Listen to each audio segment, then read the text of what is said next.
Greetings, everyone. It's Angelo Robles, and welcome to Family Office TV and for my members' SFO continuity.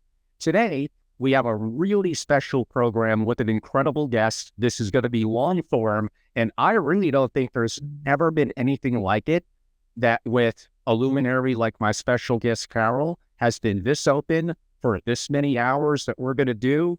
I got my coffee. I'm ready to rock. So here we go. It's Unlock Global Secrets and Family Office Mastery.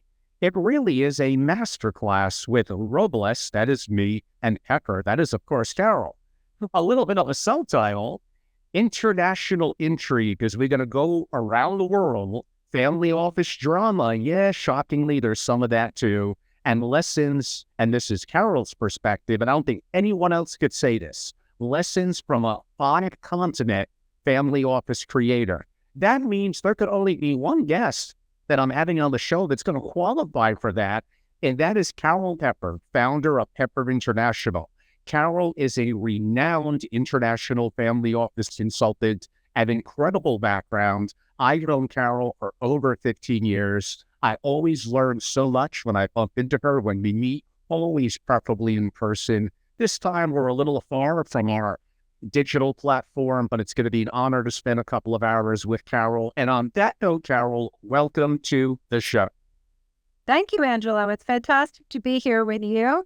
You're one of the pioneers of the single family office space. You're one of the people who in early days organized single family offices and helped them understand how important they were and what was important for them to focus on. So it's phenomenal to be with you today. You're very kind. And yeah, you could argue this will be a single family office love fest. We're going to point out, like we said, the challenges, the drama, and the reality is that many single family offices could be much better. So there's a lot of work to do, and we're going to share, I hope, I'm sure, some great insights. Why don't we begin? And again, everyone, this is going to be a long-form interview. If you know me and some of my Adam Robinson interviews, you've seen 3+ hours before. I don't think they'll be quite that long, but it'll be a good ride. Carol, what is the most important driver in family/family office success? What is it to you? Well, to me, it's actually the priority with the family. If you really want your family to last for multiple generations, if you're really committed to that concept, then you're going to build your family office around success of the actual family members. Because what good is the money if everybody is miserable? And how can you have long-term longevity if everybody is fighting? So I really think having your priorities straight and deciding that everybody might have to give a little to get along and make the family office work is actually the key core decision that the family has to make. How much am I willing to actually compromise with my multiple generations and competing interests to create something everybody will benefit from? Carol, you're asking a very big ask here. You're using the word compromise, often with first-generation people that are incredibly successful, might have a little bit of earned confidence, ego. And if they're having a rising generation coming up, there's going to be some level, if they desire family continuity, and I'd like to think that's the number one thing they should desire. How do they go about that? Well, it is very tough. I mean, I've built, as you mentioned, family offices on 5 continents over 23 years. So I've seen about 65 families go through this process. And you're right, for the founder, for the patriarch or the matriarch who created the fortune is used to just basically saying my way or the highway.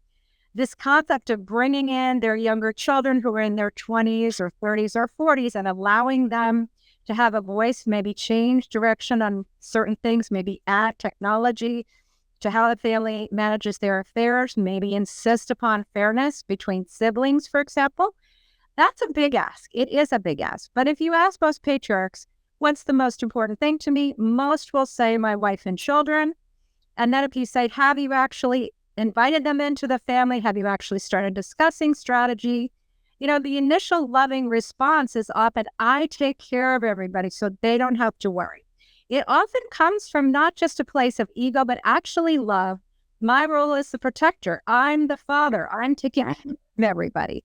so they don't have to worry. But what they don't really think about is, frankly, when they're gone, they won't be there. And if they have not prepared the wife and the children to take over and to understand how they would have acted in particular situations, if they've not opened up their brain, their decision-making processes to these other family members, out of love, it's actually very unloving, because now you have bewildered people without the right amount of information who are scrambling to fill the holes. And that's what often happens if your love is, oh, I take care of everybody and they don't have to worry and they don't have to do anything. So what we want to do is encourage those of you who have founded companies, who are amazing businessmen, to really open your brain up a little bit and think differently about what love means in the long term. What does love mean when I'm not here to be the one taking care of the family? If you think about that question, sometimes that helps create an opening for people to do something different other than just be the command and control center. Because frankly, younger generations are not into that model particularly. It causes a lot of angst. I'm going to have a comment and then a follow-up question. The comment is going to be along the lines of, if it's over-encompassing from the top down, I admit that probably is the easiest governance there is, and we're going to get to more on governance later.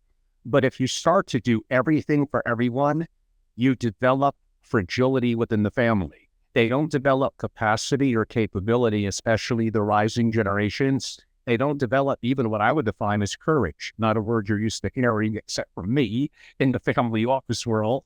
But I think it's a very important one. The question is going to be, since you do have that 5-continent experience comparative to American families, is that the first thing you look for a driver of success? Is that pretty consistent with American and international families, or is it more pronounced, the protector, the one who does everything internationally that in the U.S.?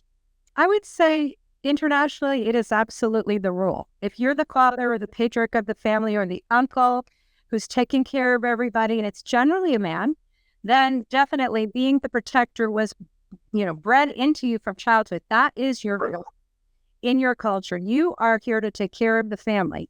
So yes, it's just redefining what does taking care of the family mean in the longer term. Because it's, people are so busy making money, making new deals. I have families where you get to a certain point and the weight of the money just brings more opportunities to you. The fortune is growing rapidly. You almost don't have time to breathe, capitalizing on all the good things that are coming your way. And certainly you don't think, well, let me bring my son or daughter to these meetings with me oftentimes, because you just think, well, let me just get one more deal done and then I'll bring them in. But guess what? Years go by that way. And then what happens? Very sadly, I've seen fathers keel over, at a soccer game or something, cheering on their children. And now the family's left holding the bag, not knowing anything. Now, from the wife side, what I hear often, I love my husband. I love how he takes care of me. I'm not trying to control what he does, but I am very worried. If something happens to him, I won't know what to do. And the children are still relatively young, and they could be influenced by a girlfriend or boyfriend that doesn't share our values. And then what happens? So it's very interesting. There's this underlying fear, actually, that is there with a lot of these patriarchs. Like, okay, I know I need to deal with this, but I actually don't know how to do it. How do I loosen the reins? How do I start this transition from my operating companies to a family office? And how do I bring my kids in and my wife in and make everybody prepared? So it's the most loving thing you can do. Now, some people aren't starting that journey until they're 75 or 80. Mm-hmm. That's fine. It's fine. It's better to start at some point than to not start at all. Wow. I mean, Carol, this alone is a subject we could dive into for 2 hours and make it an independent masterclass. But of course, I only got about maybe 51 more questions left. I would say from my perspective, and I would love to hear your perspective on my perspective, I'm going to go with, and I mentioned this a couple of times in some of my programs, my masterclasses and my solo programs. To me, it's culture, the making of collective values and beliefs and purpose, effectively goals that lead to, if I could go with the word, a social construct and a definition of it. It's what you do more so than what you think, in my opinion, that drives culture. I think that leaders, we could define that within the family and the family office, effectively create culture, and culture shapes the behaviors, and effectively the behaviors produce the results. I'm sure, and we've all read the great work of Jay Hughes and Matt Wesley and many others that talk about anthropology within the family and family office and culture. How do you think culture, and basically your answer is a derivative of culture. It all does kind of come back to that, but how would you maybe tie them together? I absolutely agree with you that culture is critical. And often culture is not discussed overtly, but it's in there. And often where I see it come out is when I start doing a family constitution. That's generally sort of a ruling document that families tend to put together about how they're going to make important decisions. And before I start the family constitution, I always start with an exercise on values. Now, the way I do it, there are lots of different ways to do it. I have a list about 300 values: honesty, integrity, courage, timeliness, cleanliness, whatever it might be. Great. And I ask the family members, it's on a spreadsheet or a little form they can fill out if they don't like spreadsheets. Check off one of 4 categories for a particular value. Does this actually address us as how we act as individuals within the family, as a family member, toward in business, or towards society in general? And then we take all the answers. So each person answers that individually. We take all the answers and I collate them, and we see which answers are the most common in each category among the family members. So let's just take the word honesty. Let's say that showed up in our business dealings. Then we would write a phrase after the word honesty that states really what does this word honesty mean for us. Now, I'll tell you, I did this exercise during COVID completely over Zoom with a wonderful family of ranchers. These are hard-bitten cowboys who are literally sitting on horses and don't talk with each other about things like values. But they had always been guided by their very strong mother and father, particularly their little tiny mother with these huge 5 cowboys. And when they did this exercise separately and we collated, they were 99% common on their values. And their values were very specific to their family. And they had ingested those values with mother's milk, if you will, from a young age. They didn't even realize how much they thought alike. And this was an immediate bonding experience as they then thought about, well, mom and dad are getting older. They're slowing down. We 5 boys have to take over. We all have children. How are we going to teach our kids? Have we passed on these values and started to create this culture with our children? I then also encourage very strongly for family members to capture the culture of the first and second generations, or whoever the oldest generations are alive, by having the grandkids or the kids interview those older family members about those values. Great idea. Family holidays, Christmas, summer vacations. Grandpa, why is international thinking one of our family values? And let Grandpa answer the little kids. That then preserves the culture for the stories and the culture. How did we come to think this way? Why is this important to us? And, it's very important. So this family, for example, came from Spain, and their great-grandfather bought all this incredible land in California. And oops, they happened to discover oil and gas under the land. Yeah, so that's how it got started. But they also value owning land. They value rural and agricultural values. How does that pass on to children who might now be going off to college into a more urban environment, but they still want the kids to feel connected to that ranch? So that's just an example. I have another family, for example, where, they were all in Europe, and they were 10 generations, and they had stories and information from long ago about their family, myths that had shaped that culture, who they were, who was the founder, what was it happening with that family. But they had never collated it. They had never turned it into video formats that the kids would read. There were some dusty old biographies that nobody read anymore. But making interactive videos, getting the kids involved in retelling the story, brought that culture back to life. So, and I have many families that are, let's say, in the second and third and fourth generations right now. They have thriving real estate businesses. They have other businesses where they're just growing like weeds, but they still want those kids to understand they stand for something and they came from a certain place, and this is how we got to where we are today.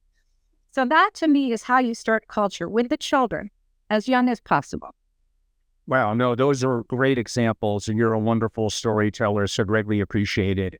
And we have a pretty amazing live audience today. Thank you all. I see Nayar, I see a lot of people international, Odeli, Paul, Simon, Nina, Alexander in Europe, a friend of mine, and others. So thank you all. I hope to be able to get to the majority of your questions, and some of them that I'm looking at are weaved into what I'm doing somewhat sequentially.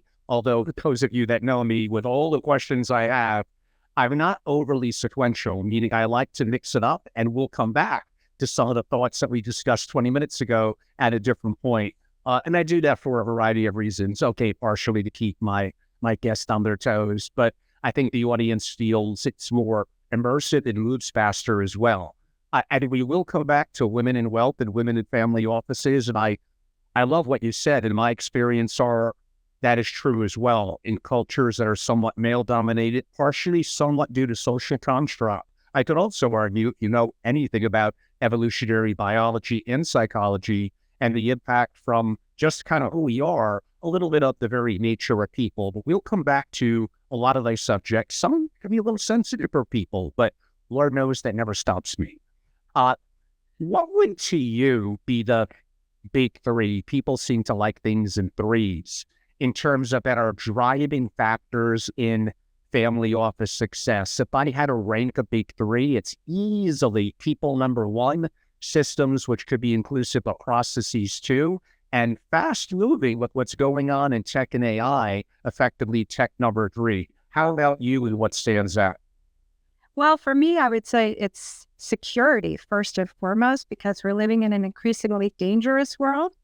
It's opportunity, you know, because if you're doing well, there's a lot of opportunities out there for you. And the third, I would definitely agree, is people. You know, having the right people to work in a family office environment is not easy to find.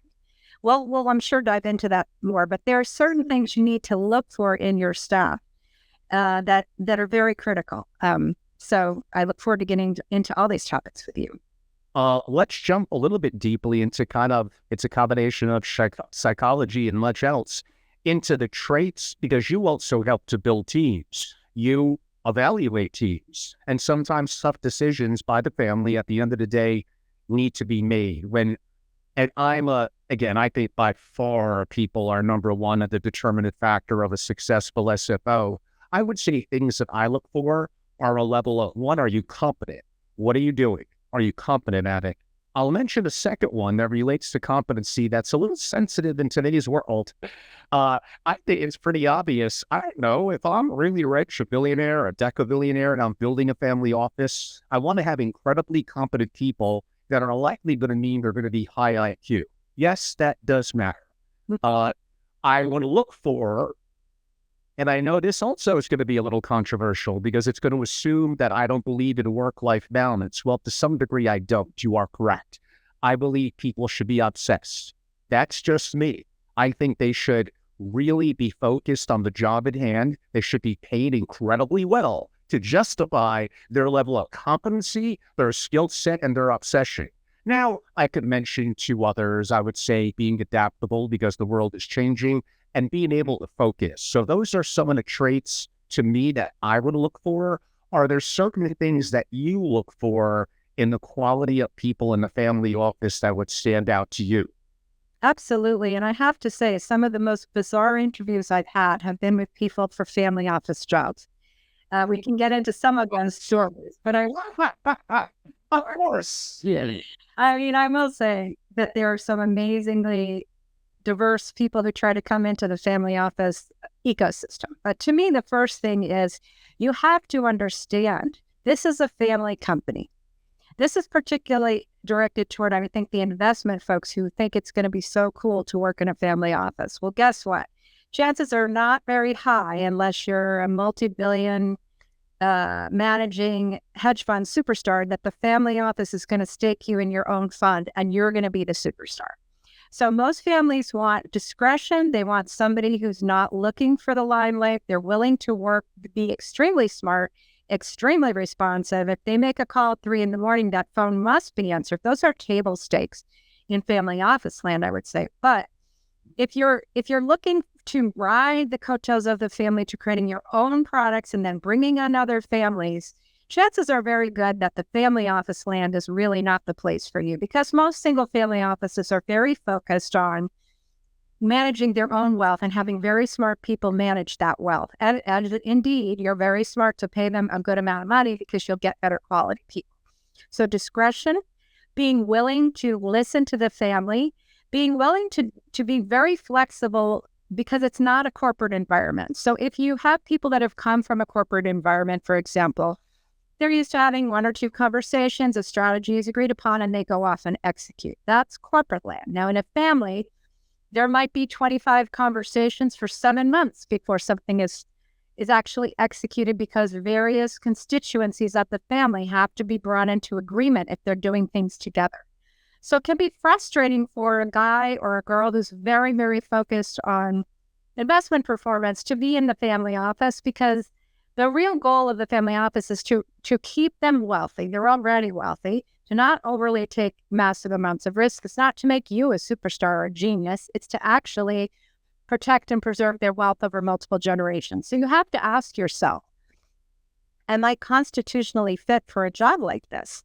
Many of the brightest minds want to be superstars. They want to be out there. They want to be, creating their own wealth, which there's nothing wrong with that. But then this family office land may not be the place for you. So you must be very smart. You must be obsessed and focused, but you must also not have so much ego that you try to think you're the family member. That's the other thing, frankly. You're not their friend. You are their employee.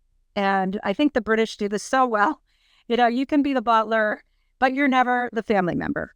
Usually, occasionally someone might marry into the family, but generally speaking, that old-fashioned term of knowing your place is also very important. You can advise all you want, but at the end of the day, it's their money. Now, if you vehemently disagree with what they want to do with their money, you get to resign and go work elsewhere. But you can only go so far. There are invisible lines that you really don't want to cross. And sometimes I see people flame out in family office situations because that type of an environment is very much for certain type A person. That is true. And I wrote 7 years ago a white paper that outlined back to the 70s when Sid Bass brought in a young 26-year-old, would become legendary, but not then, Richard Rainwater from Goldman Sachs. And that was what it looked like probably ballpark 50 years ago. And that's kind of classic for the wannabe Richard Rainwaters to become an investment, genius and legend, to become a billionaire, theoretically with the right family that is incredibly active investing, where you have a piece of the equity. And I would say, listen to my interview with Nathan Troutman and some others that I've done relatively recently. But admittingly, that is rarefied air in the single family office community. Someone's asking me a little bit about the Wordup session. I don't know if they need it from a good or a bad perspective. I would say it's more effort than feels normal. And you set deadlines that end in today. Now, Carol and I are both big on practice management. Carol, I know you're a huge advocate of my latter comment as well. Do you agree that in general, people need a fire, they need goals, they need an opportunity to be measured against those goals, going back again to Peter Drucker, Jim Collins, and other legendary consultants, because how are you going to get better if things can't be measured? And my experience is when you take something that may have a 1 month, a 3 month, or a 1 year deadline, why don't you try speeding that up? Because we tend to do things in artificial constructs and timelines that appear comfortable to us, don't stretch us, and may not be to the betterment of our success as an executive or the betterment of the family. Why don't we simply do it better and do it faster? Easier said than done, but your opinion. Yeah, well, I think it's very important to treat the family office employees, on the other hand, as professionals. They are professionals. Most of them have had long careers in either as a corporate CFO or in an accounting firm or as a portfolio manager in a big investment shop. So you can't leave them rudderless. But sometimes it's important to remember that some family members didn't ever live in a corporate environment. So you can have a principle where you have a conversation. I've seen this happen many times. We're going to do X, Y, or Z. Yes, great. The corporate exec now, family office CFO says, good, I'm off to do it. And then 3 months later, the family member pops back up and said, "What are you doing?" And even literally gaslights him and said, "I never told you to do that." So I think sometimes we, the professionals who've worked in the outside world, especially when you're talking about a new family office, have to train them to be a bit corporate, have to explain to them, I'm going to document our conversations with an email. I want you to reply to that email, confirm that this is what you want me to do so that I'm actually executing the orders that you want me to execute. So there's a give and take here, but for families, they need to treat people as professional. They need to pay them enough. There's a lot of grousing about the pay of family office executives, but you're expecting them to manage, billions of dollars, hundreds of millions of dollars, and then you're annoyed if you have to pay them more than $200,000 a year. You have to ask yourself, that old expression, you pay peanuts, you get monkeys. I mean, if you really want to have a top-notch family office and you want that fortune to grow for the future, you have to pay up to market rates. There are lots of great studies out there now done by Morgan Stanley, UBS, and others, various accounting firms, various HR firms showing the proper pay for a single family office executive, which is often relative to the size of the fortune that is being managed. So if you want to get the most out of your people, if you want them to work very hard for the family, you have to understand that they're people too. And you need to pay them enough so that their family is well taken care of. If you don't have this idea that your people should live well, then you're opening the door to people who will come in, either burn out quickly and leave in frustration, or will feel justified to actually commit fraud and steal your money because they feel you're too cheap and you're not taking care of them. I've seen that as well with fraudsters. Sadly, that does happen. And we'll get to some specific things on both sub-billion-dollar family offices and larger family offices that relate to practice management, that relate to excellence and expectations, which I believe in, Carol, as well, that is actually relatively easier even for sub-billion-dollar family offices to achieve, and why we think kind of the asset management and often the industry has been, misleading and all things that we're going to get to, but staying a little bit sequential. I did mention the word focus. So to me, it's very hard, and we probably all have this problem. How do we know to prioritize and reprioritize often every day, depending on our progress on a goal? How do we learn how to ignore the unimportant? That is a big one. So if I look at the word focus, focus is power. Focus multiplied by action produces eventual success. Agree? Absolutely. And I also think process management, process mapping is the first thing I often do, because sometimes I'm called to come into what I would call a mediocre SFO, where the family is sort of grumbling and the staff isn't very happy, but nobody can put their finger on exactly what is wrong. So the first thing that I like to do with these family offices is to map out each process that they actually undertake on a regular basis. You can have 5 people in an office without clear processes. Those 5 are bumping into each other. They're doing each other's work. They're grumbling. People are dropping the ball, and things are a big sort of tangled ball of yarn of undone projects. So actually mapping out the regular processes and assigning each process to someone, and then figuring out who supervises that, who's making sure that process is done properly.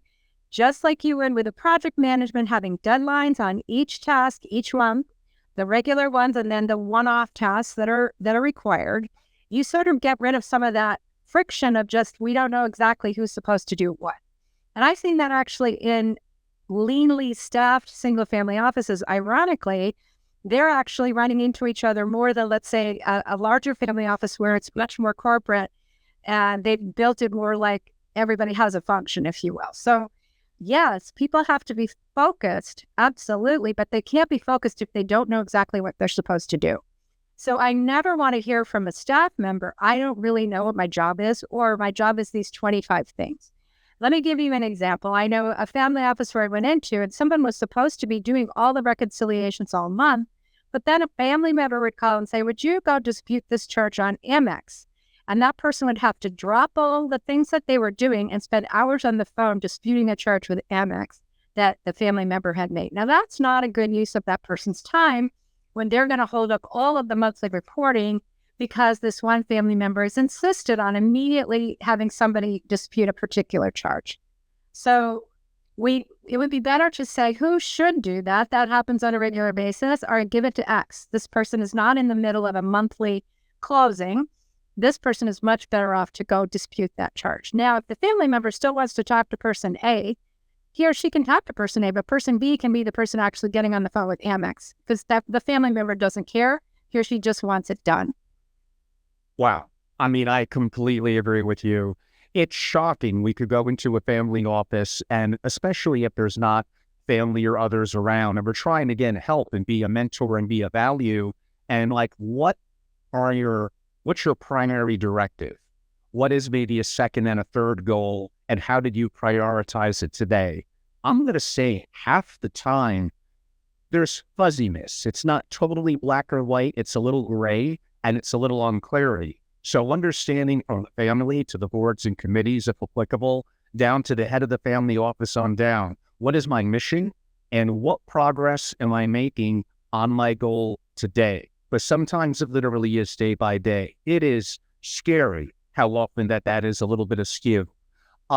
I believe I'm pronouncing it correctly from the chat feature, Diraj. Very cool things you're bringing up. A little bit deep thinking, and I don't know if we're going to have the time to get into all of them, but something to the effect of from billionaire to SFO to NFO, meaning thinking the SFO may be too expensive. I have secret sauce. I could build an MFO and also make a lot of money, to virtual family office. She brings out other interesting perspectives as well. But Carol, and we may have different opinions here, I'm a little sometimes skeptical of the verbiage, and I think I'm a pretty good high-tech guy. I'm a little skeptical of the verbiage family office. Now, again, I grew up in 80s corporate America. I grew up a little bit, some would say Jack Welch, a little bit top-down, although I have adapted. But I'm just concerned, especially younger talent that could use more hands-on mentoring, virtual. I'm away, I'm there, you're in a different country. One, how do we foster culture? How do we foster greater training? And I don't care what anyone tells me, 98% of people don't work quite as hard when they're not in a set situation. And I know I'm a dinosaur from the 80s, kill me for it. In other words, for a virtual family office to be excellent, it's theoretically possible. It is damn hard. You, I think, have a different perspective, and I'm more than happy to listen. Yeah, well, when I think of a virtual family office, I think of making a decision, which functions do we want to have in-house with in-house people sitting with us, and which functions can we outsource? So, for example, day-to-day accounting or bookkeeping. I just met with a company yesterday that does nothing but bookkeeping for $800 million families. Now, I was very surprised at that, because I would think bookkeeping would be something you'd want someone to teach internal. Yeah. Keeping a track of that. But actually, more and more family offices are finding that bookkeeping is often, the semi-part-time retired lady. And then when she retires, do I really want to keep up with that kind of a one-person model? Or do I want to turn that into a highly regulated or secure function that's under firewalls? Because frankly, a lot of these virtual service providers have built, with multiple clients, very strong, secure spaces to do some of this family office work that you could not replicate at cost. So let me give you an example of that. I love Sumitas, and I'm willing to name names. Sumitas is a company that gives you a very secure digital vault. Many family offices use it, and that it integrates with other outsourced services, right? So virtual to me may mean that your virtual provider of your digital vault, where you're uploading all your secure documents, is in fact a fairly large company where all those people work together. I believe it's in Connecticut. Same with the bookkeeping company. They happen to also be in Trumbull, Connecticut. So there you are. So, and they all integrate with each other. So, or Adapar, a company that was started by Justin Rockefeller. When I worked at the Rockefeller family office, Justin was a little kid. Now he's created this amazing system with some other partners that does independent consolidated reporting. And I am a huge fan of using independent consolidated reporting to understand your investments and get a real picture of what's going on. because most banks create very misleading financial statements that hide fees, and you have no idea how well your investments are actually doing after tax and after fee unless you have your own independent system. But that system talks to the Sumitas system. So you suddenly have these virtual providers, if you will, which are actually large independent companies integrating their technology among themselves, but keeping it SOC 2 compliant, keeping it, have regular penetration attacks, things that you could never replicate at any kind of cost level inside your own single family office. So sometimes nowadays, you're actually saving a lot of money and improving the quality of the various functions of your family office by outsourcing. Does that mean you won't ever have a person in the office answering the phone? Highly unlikely. Personal assistants for most family offices are live human beings because they have to run around and do things. Often CFOs or certain accountants and bookkeepers are in-house because they always worked with the patriarch and those two guys are really close to each other and that person's going to stay inside the office. And I acted myself as a fractional CIO, Chief Investment Officer, to several large single-family offices. Why? Because they don't want to pay for a person like me full-time, but they don't need me full-time. Realistically, they need me part-time, so I can take a few at a time and work with them as their CIO, overseeing all the money, but I don't touch the funds. I'm not a regulated investment advisor. I'm very careful about my checks and balances to make sure I can't harm this family in any way, shape, or form. So the virtual family office really means today actually connecting and integrating a bunch of very, very top executives around the world. In fact, that's why I started my company in 2001. When the internet came online, I realized suddenly a family office was going to be able to have the very best expert in the world for whatever it was. If you're buying a vineyard in Italy, if you're running a horse farm in the Alps, whatever you want to do on this planet, there's somebody who's an expert or a company that's an expert, and you no longer have to take second-tier players. You can aggregate and bring together and manage within a secure, technically secure environment, as secure as one can be these days, so that you're actually having a higher quality and frankly lower cost single-family office experience by integrating top experts. Now, does that mean you have zero employees? No, but I do know a couple of billionaires that run the entire fortune with 2 to 3 employees and everything else outsourced. And that's very doable today. That also, frankly, goes with the lifestyle of some of these, let's say, younger tech bro, Bitcoin bro type of folks that you hang out with, Angelo. They travel the world, their life is on their phone, and they really don't want a bunch of people sitting somewhere that they're responsible for. They would rather have virtual teams that they get on the phone with or they get on their screen with and talk to, and have nobody sitting anywhere that they're personally responsible for. And today, you can actually do that. You bring up very good points, Carol. And again, as we know, the old adage, every family is different. Mm-hmm. And I hear you, and I agree on some points. And perhaps this could be a subject, because apparently I always look for debate partners. Then we probably have a different perspective, but it's not 100% different. I'm really an advocate of keeping it as much as you could in-house. I admit that's more management, that is way more control, privacy, and customization, and it's probably even more money. But if you really honor control, and I'm going to outline relatively shortly when we get to should, how could people even question this? Should a sub-billion-dollar single-family office even exist? I'm going to say actually pretty darn easily with incredible talent. But we'll save a little bit of the juicy stuff upcoming shortly. Lori did ask, when you did mention a couple of companies, what they were. One of them, Lori, was Sumitas, Summitas. Bill Wyman runs it, great guy and a very good company. Of course, there are others, Trusted Family and other platforms. So, do your diligence and make your own decisions. Adapar does aggregation and reporting. Joe Lonsdale is also one of the founders. They're probably it's probably a couple of 800-pound gorillas, but the competition is getting very, very fierce in that. So Adapar, I believe, is ADDEPAR. So hopefully that answers your question. No question, technology made it into my top 3. And I think it may soon and we'll talk a little bit about AI later, it may bump into number 2.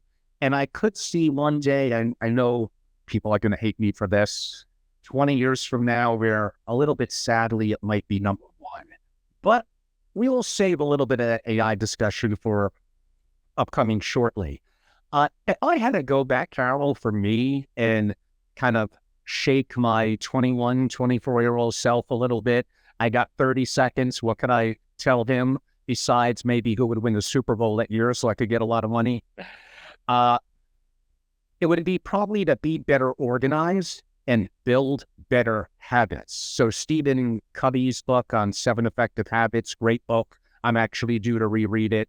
How are you an advocate of people that are proficient and effective in the family office, generally having good habits?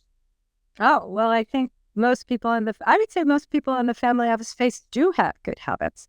They tend to be hardworking, ethical, service-oriented people, or they wouldn't be in that field. If they had a huge ego and wanted it to be all about them, frankly, they would have gone off and started a hedge fund in the 90s.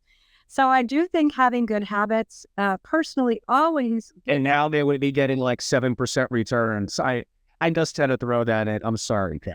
No, that's true. But I think one of the important habits that I try to instill even in the young family members and in young people that want to come into our field is build your network. And I don't mean just accepting people on LinkedIn. I mean actually helping others who come to you with questions. And in return, over time, you're building up a favor bank that you can then draw upon if you need something in the future.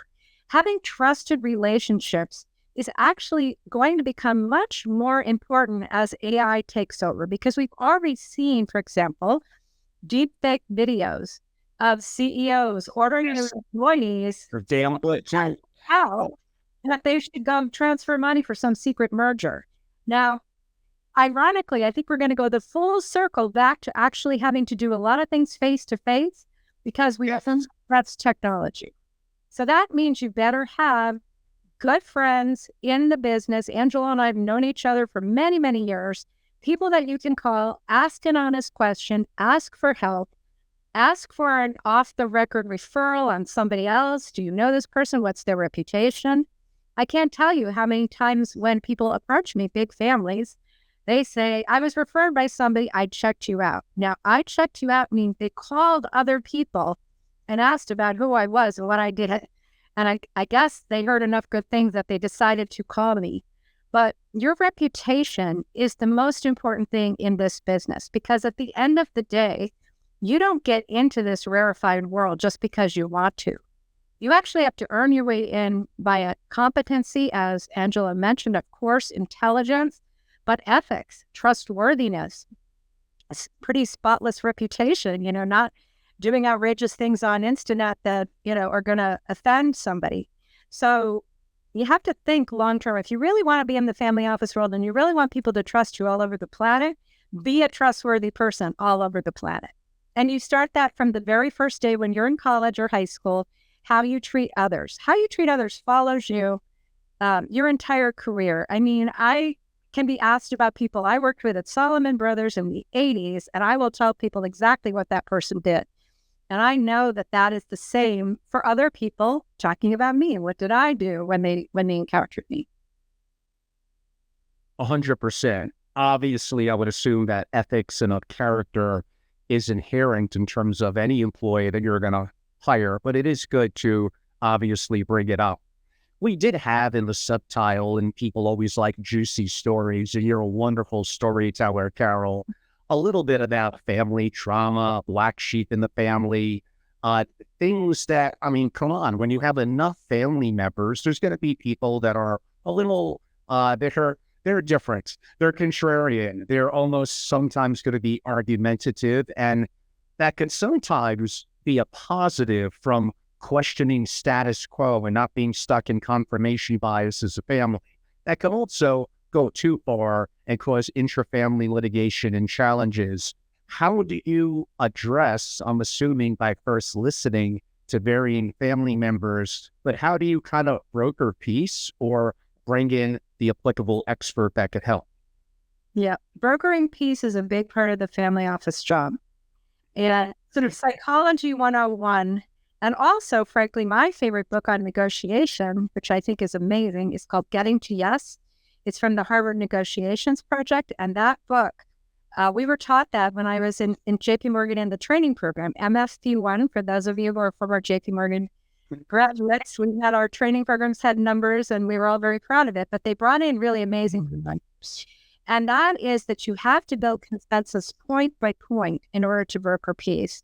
And you have to be very careful as a family office expert not to be pulled into triangulation. Now, triangulation is when two people who are feuding each complain to you. Let's say husband and wife start complaining to you about the other person. He doesn't understand me. She doesn't understand me. And you're, saying, well, your husband said this, and well, your wife said that. And you're kind of, unfortunately, maybe cross-talking between what these two say to each other. If you do that, when they get back together, the first thing they're going to do is unite and say, do you know what she said about you? Do you? Exactly. And then you're kicked out. You're out. So it's very important. And I set down rules when I start to do peace brokering, which is number one, anything you tell me, I'm not telling the other feuding party unless you give me permission explicitly to share a particular piece of feedback, right? I'm not telling dad what the kids said about him. I'm not telling the kids what dad said about them, because that's only going to make the whole thing more explosive and amp everybody up. So you have to be the neutral, safe space. I literally had a situation, I'll tell you a little story, where I was hired by two people who wanted to get married. It was a third marriage for one, a fourth marriage for the other. These were older folks. Both of them had a lot of money, but the guy had more money than the lady. And so they loved each other desperately. They both had children. It was a complicated family trust on both sides, etc. But they wanted to get married, but she was calling him a cheapskate and he was calling her a gold digger. And it was very young, and they didn't want to bring in the lawyers and start clicking that $1,000 an hour meter until they had a basic business deal if they were to break up, because both of them had been broken up multiple times and they knew they needed to have a good deal. So we went away to a deserted ranch, and there were shoes being thrown. There were cowboy boots being thrown. There were hats being thrown. I was stomping around. That was happening at night when I would be hiding in my room. But I had to put them in separate rooms, let each person vent, be really heard by a neutral person, let them vent a lot, and then slowly, point by point, build up one document that they could both agree on. And by the end of several of these very long marathon sessions, they actually got together, and I'm happy to report they're actually still married today and very happy. But sometimes there are just these moments in families where some hot button gets pushed, or something that you experienced before is overwhelming the current situation, and you're very worried about what the other person's going to do to you, and you flare up. So we have to get the temperature down. People have to be able to vent, because if they don't, never calm down. And they have to then, but you have to stay neutral. You have to not cross, because the minute you do that, you're not helping anybody. And a lot of families resist having a therapist or a psychologist, particularly the guys. They feel like, I'm a real man. I don't need a damn person telling me what to think, kind of thing. So you, as the consultant, sometimes can play that almost a psychologist role and help them get through these tough times. Now, if something really bad is happening, you have to absolutely say, time out. This is beyond my level of competence. We have to bring in a specialist, because you also have to have your boundaries. Sometimes people might ask you to tolerate situations that are dangerous. I'll give you an example of that. A girl in a family is starving before everybody's eyes because she's anorexic, and nobody will do anything about it. And she's controlling the entire family by refusing to eat. Now, should we all just wait and watch this girl starve to death? Or our son is taking so many drugs that he's going to die. Should we just wait and wring our hands and let him keep going to these fancy parties and give him enough money to buy all those drugs? No, there's certain points where you as the consultant sometimes do have to take charge and say, you know what, guys, we're not doing this anymore. Either you let me call this expert or I'm out, because I can't watch your son or daughter die. I will not do that. And, if it's really bad, I will report you to state authorities. Now, I've never had to go that far, frankly, but there are things such as right and wrong, and there are situations that are dangerous for families.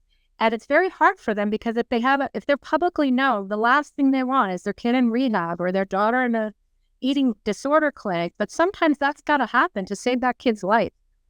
So every time, everything's a balancing act. I mean, it's really hard to do this kind of work properly, but you have to be centered in your ethics. And I believe also, frankly, your spiritual center, your core of what is good and evil, what is right and wrong. And you have to have that core.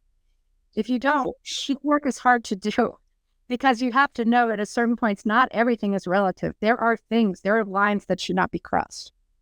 I mean, Carol, as a guy who spends half his time in Wyoming, you kind of had me with a couple that was negotiating what their marriage would look like when you said ranch and cowboy boots. And my 10-gallon Stetson's about 15 feet from here.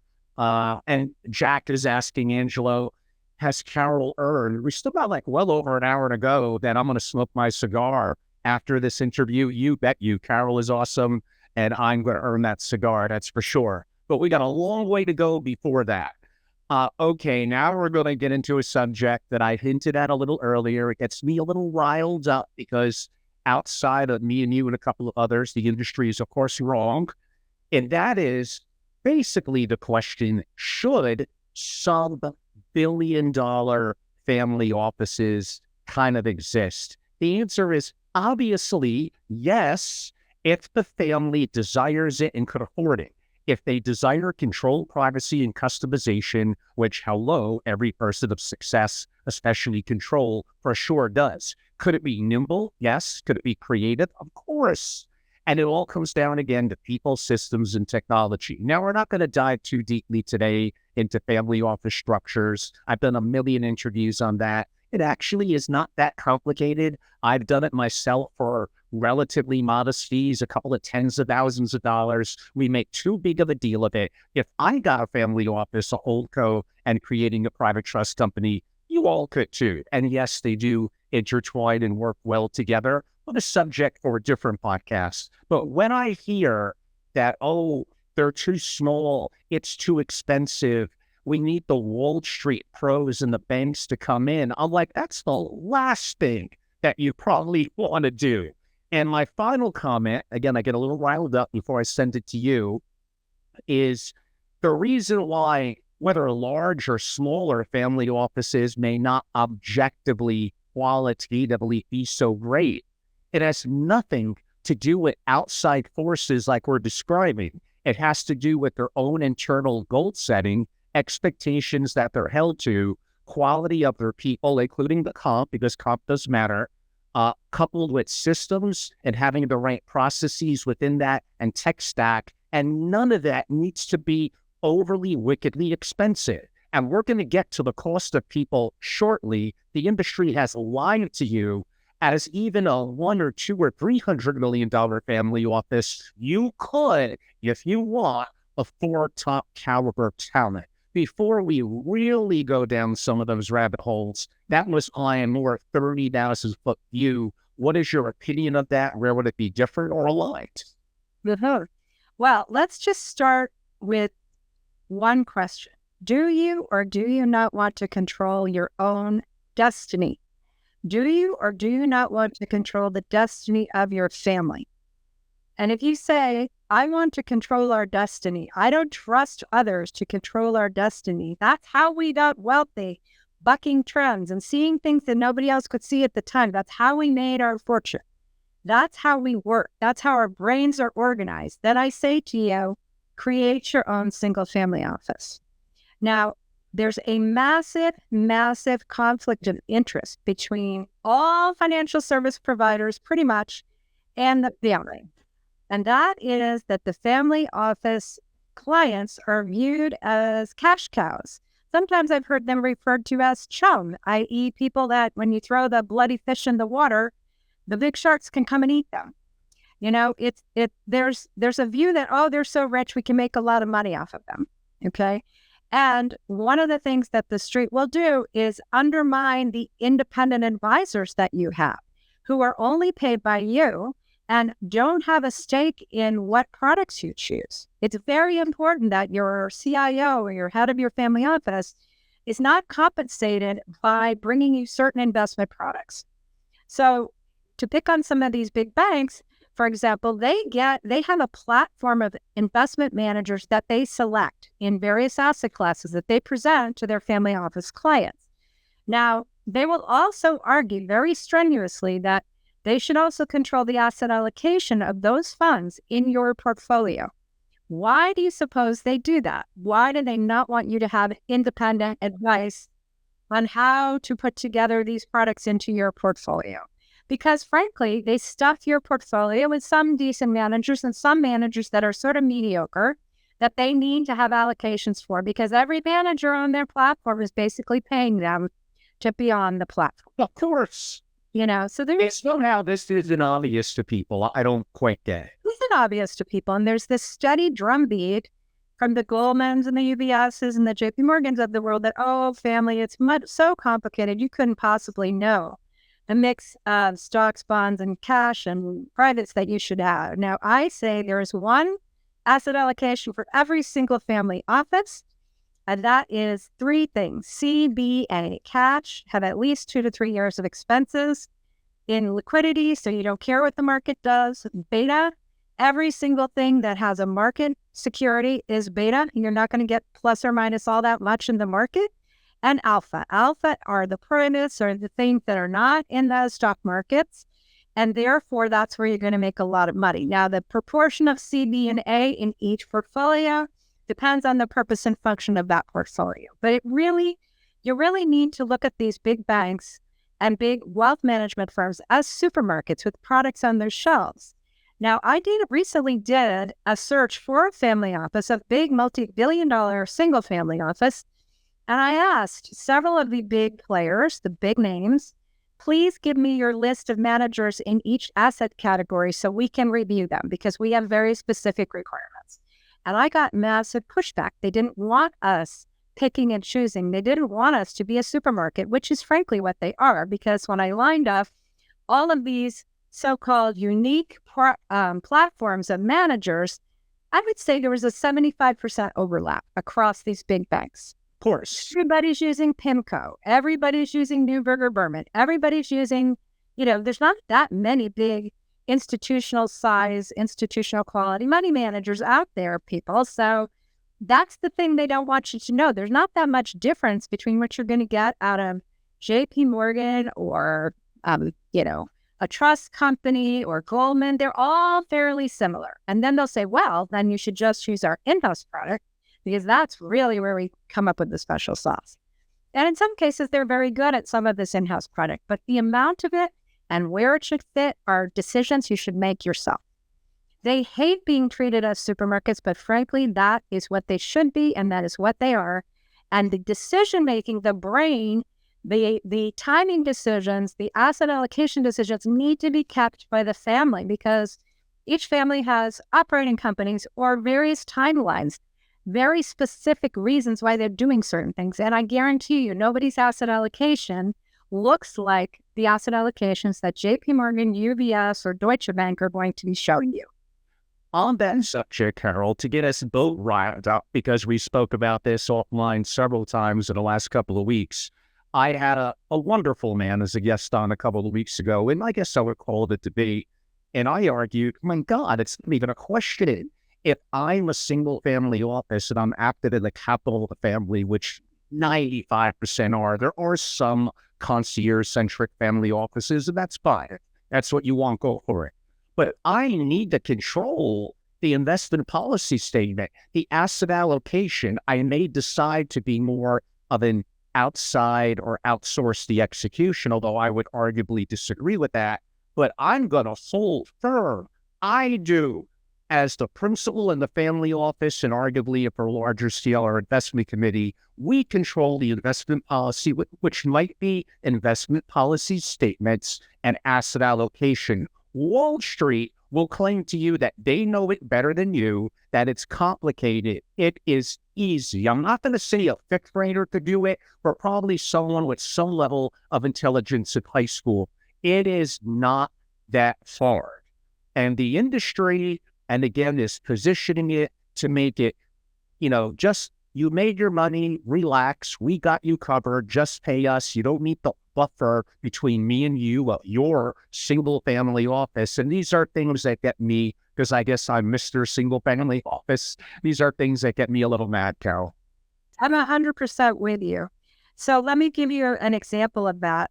If you get a statement from many banks, and let's say just look at the equities, they will not tell you the performance of each fund, equity fund, let's say. They will just say the whole equities did X, right? Maybe if you're lucky, they'll benchmark that to the S&P.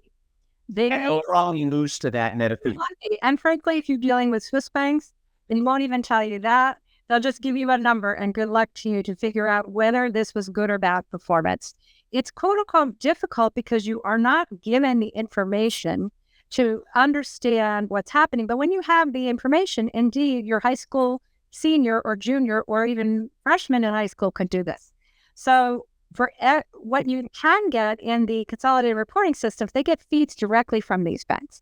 So each fund should be benchmarked against its proper benchmark, right? If the fund is a U.S. tech fund, it's a different benchmark than if it's a small cap value fund. It's a different benchmark for corporate bonds versus And Errol, some of the institutions, because they know, we really should be compared to the triple Q, but we're going to squeeze into the S&P because we're not even meeting what we should be benchmarked to. Right. In other words, rather bluntly, they will lie and play games with the benchmarks that, again, net of fees over 10 years, the vast majority of them are not going to beat. That's just the reality of it. Correct. And then what they won't do is give you a weighted benchmark, weighted to the amounts in your portfolio. So if you have 20% U.S. tech, 10% international growth, whatever it might be, those similar weights of all of the benchmarks for each of your fund can be calculated as the correct weighted benchmark for your portfolio. Then it's very simple to read the statement. You look and see, is my portfolio close to outperforming or not massively underperforming net of fees, this benchmark? Because if it's not, then I should just dump everything into ETFs and pay much lower fees to get more benchmark-like returns. So it's the simple presentation of appropriate information that allows any family member, and this particularly is true for the female family members who feel like I'm no good at math and I can't possibly read a financial statement. Yes, you can if you're actually being given information that allows you to understand how are your investments doing. If you're not given that information, I don't care if you have a PhD, you still don't know what's happening. And frankly, most of the banks don't want you to know what's happening. The same thing is true of fees. They don't put all the fees on the statements, but they do have all the fees in the feed, the feed that goes into the consolidated reporting systems. Of course. Because they're just taking all the data that's actually in the custody account, right, where your assets are being held, and that's where the fees are being taken. So money being taken out in fees is available. That information is available to you, but it's not given to you in most statements. However, if you go to Anapar, some of these other systems, and you say, please make me a fee report by each manager, guess what? Magic. You actually know what they're charging. And now you know, is Bessemer charging me more than JP Morgan? Is Goldman charging me more than UBS or whoever it might be? You actually know, but you will never get that information properly for all your managers unless you invest in a consolidated reporting system. And then you're right, Angelo, if you get the right reports designed, which is the first thing we do when we set up a family office, that allow you to compare each investment to the right benchmark and then the whole portfolio to the weighted benchmark and then the whole family fortune to the right metrics. Now you can run your family office and you don't need Wall Street to interpret those numbers. They're right there in black and white. And I'm going to point out, I promised I would come back to asset management 2 and 20 and the real cost of how smaller family offices could do that internal. Right before I get to that, I will admit something. There are some people in asset managers and GPs, some of them are incredibly wonderful, wickedly smart, almost always above average IQ. When I try to play some of them who are friends in chess, and I'm pretty good, they usually teach me a lesson or two. There's going to be a small percentage relatively consistently that are going to do awesome things in various niches. It's probably going to be, honestly, only 5 or 10% of them. And sometimes that changes also depending on your risk tolerance and all that. And when it comes to banks, of course, larger families need banking relationships. So I'm not ignorant. They need a lending capacity, opportunity, possibly to meet other families, and possibly, if they're large enough and know how to work it properly, get certain access to proprietary deal flow. And I would also argue to hedge certain risks and opportunity for some level of derivatives and other option strategies where they may have internal expertise in. So I don't think either Carol and I are discounting or disrespecting the community. Some of them, less than there should be, are really, really talented. And family offices would benefit from some level of interaction. But the buck stops at your family office. Yes, you do need a family office, and it is going to be the ultimate in control, privacy, and customization. What I would mention on the investing front, and I admit my math is overly simplistic, I get it. If I had $100 million that I'm ready to allocate to an alternative strategy that I'm willing to pay 2 and 20, that's $2 million in management fees, quote unquote, per year, coupled with the growth on that. Expenses that are very much varied that you hinted at inside the agreement that they tack on to you. And let's assume it doubles in 5 years, which is ballpark about 14.4%. You're going to pay 20% upon liquidation of that carry. So first of all, I got no control. I have no tax control. My younger generation is not as active as if we were buying and controlling businesses internally. I'm being too passive, and that's going to impact my empire, in my opinion, in my travels around the world. But back to the big point. If it did double, which sounds good, and now I got that 100 extra million that I now got to debit 20% from, and let's say it was 5 years, that's $20 million. You could have, in my opinion, I'm in a minority, you could have redirected, even as a smaller family office, hiring damn good talent for upwards of the kind of money I'm talking about, and offer them a percentage of phantom equity carry. There's, Trish Botoff and other wonderful consultants in compensation in the family office community. Do not make this complicated. Even at a relatively modest size, you can take control. And yes, I'm going to disagree with practically everyone because I'm living through it. You can be an active and good direct investor. Carol, I'm finished with my soapbox. I'll allow you the final comment on that subject. Well, I think that everything you said is correct. And it's not to say that you aren't going to have external managers. For example, a lot of times, let's say you have $20 million to allocate into bonds. Some family offices say, well, I'm going to save money and just buy $20 million worth of bonds.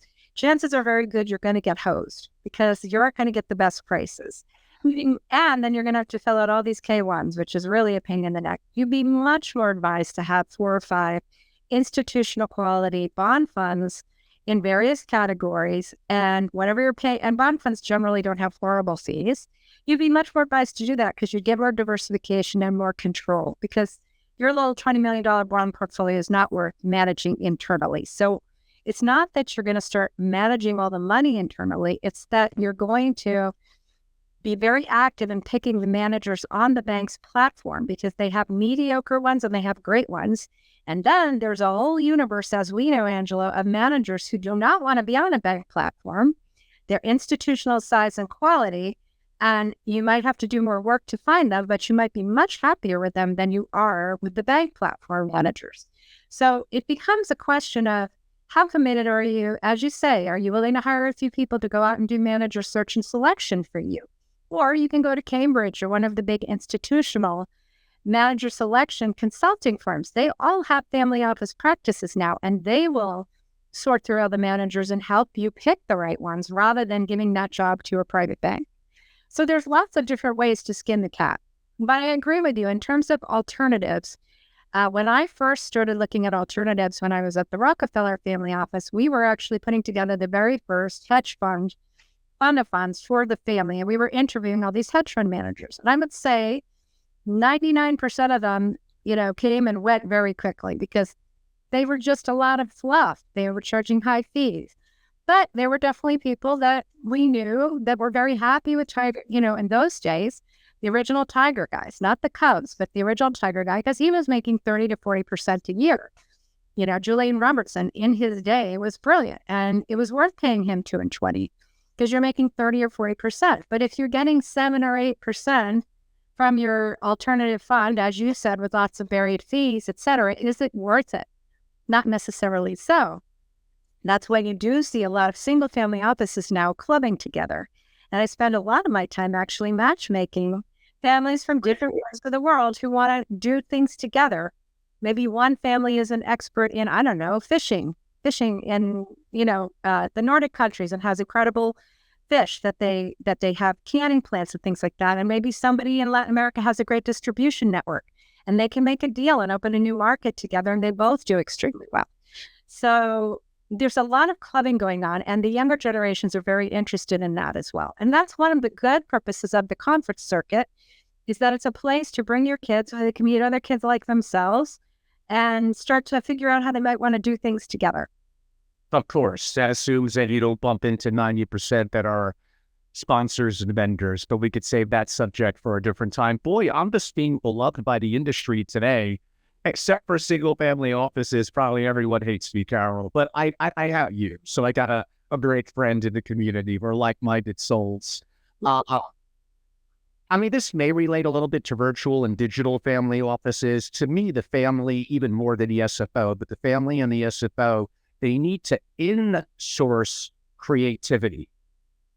They need to do that internally. They need to, now that could relate to a rising generation question as well. Strategy internal. We could argue execution, in my opinion, most of the time, depending on what's going to be core to the family, that should be quote unquote internal. But we could also argue sometimes best in breed and a variety of things, and maybe not quite as private for the family, that we are better off, let's go with the word, outsourcing execution.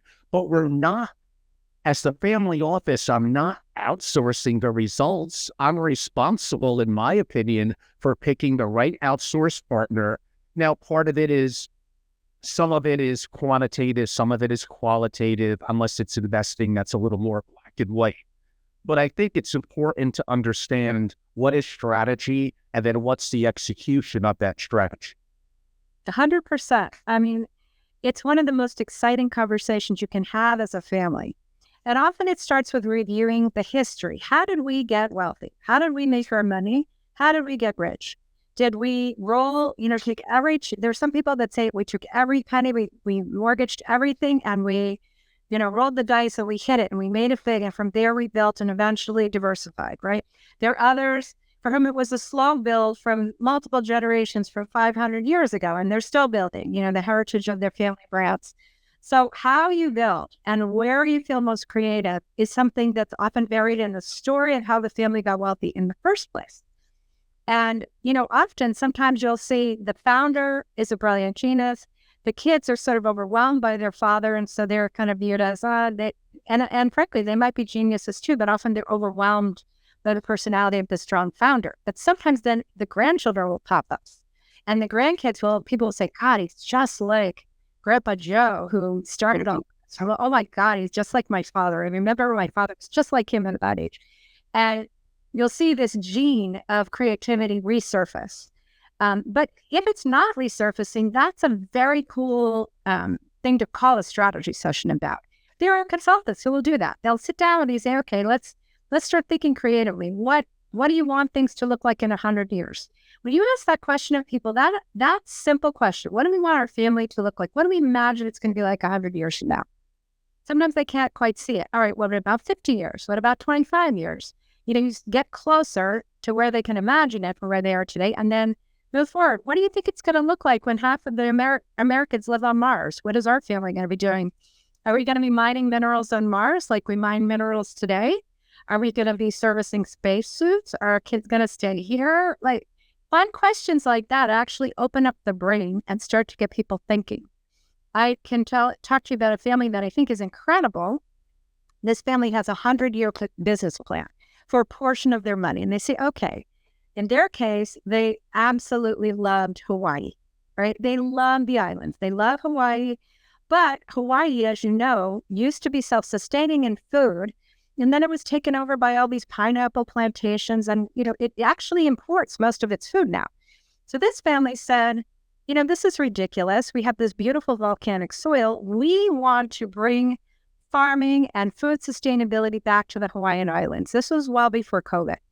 And boy, what did they do? They started buying up deserted, plantations. They started schools to train people to be farmers. They started making farming cool with advertisements and social media. And slowly, they're actually building an agricultural ecosystem for self-sustainable food in the Hawaiian Islands and organic.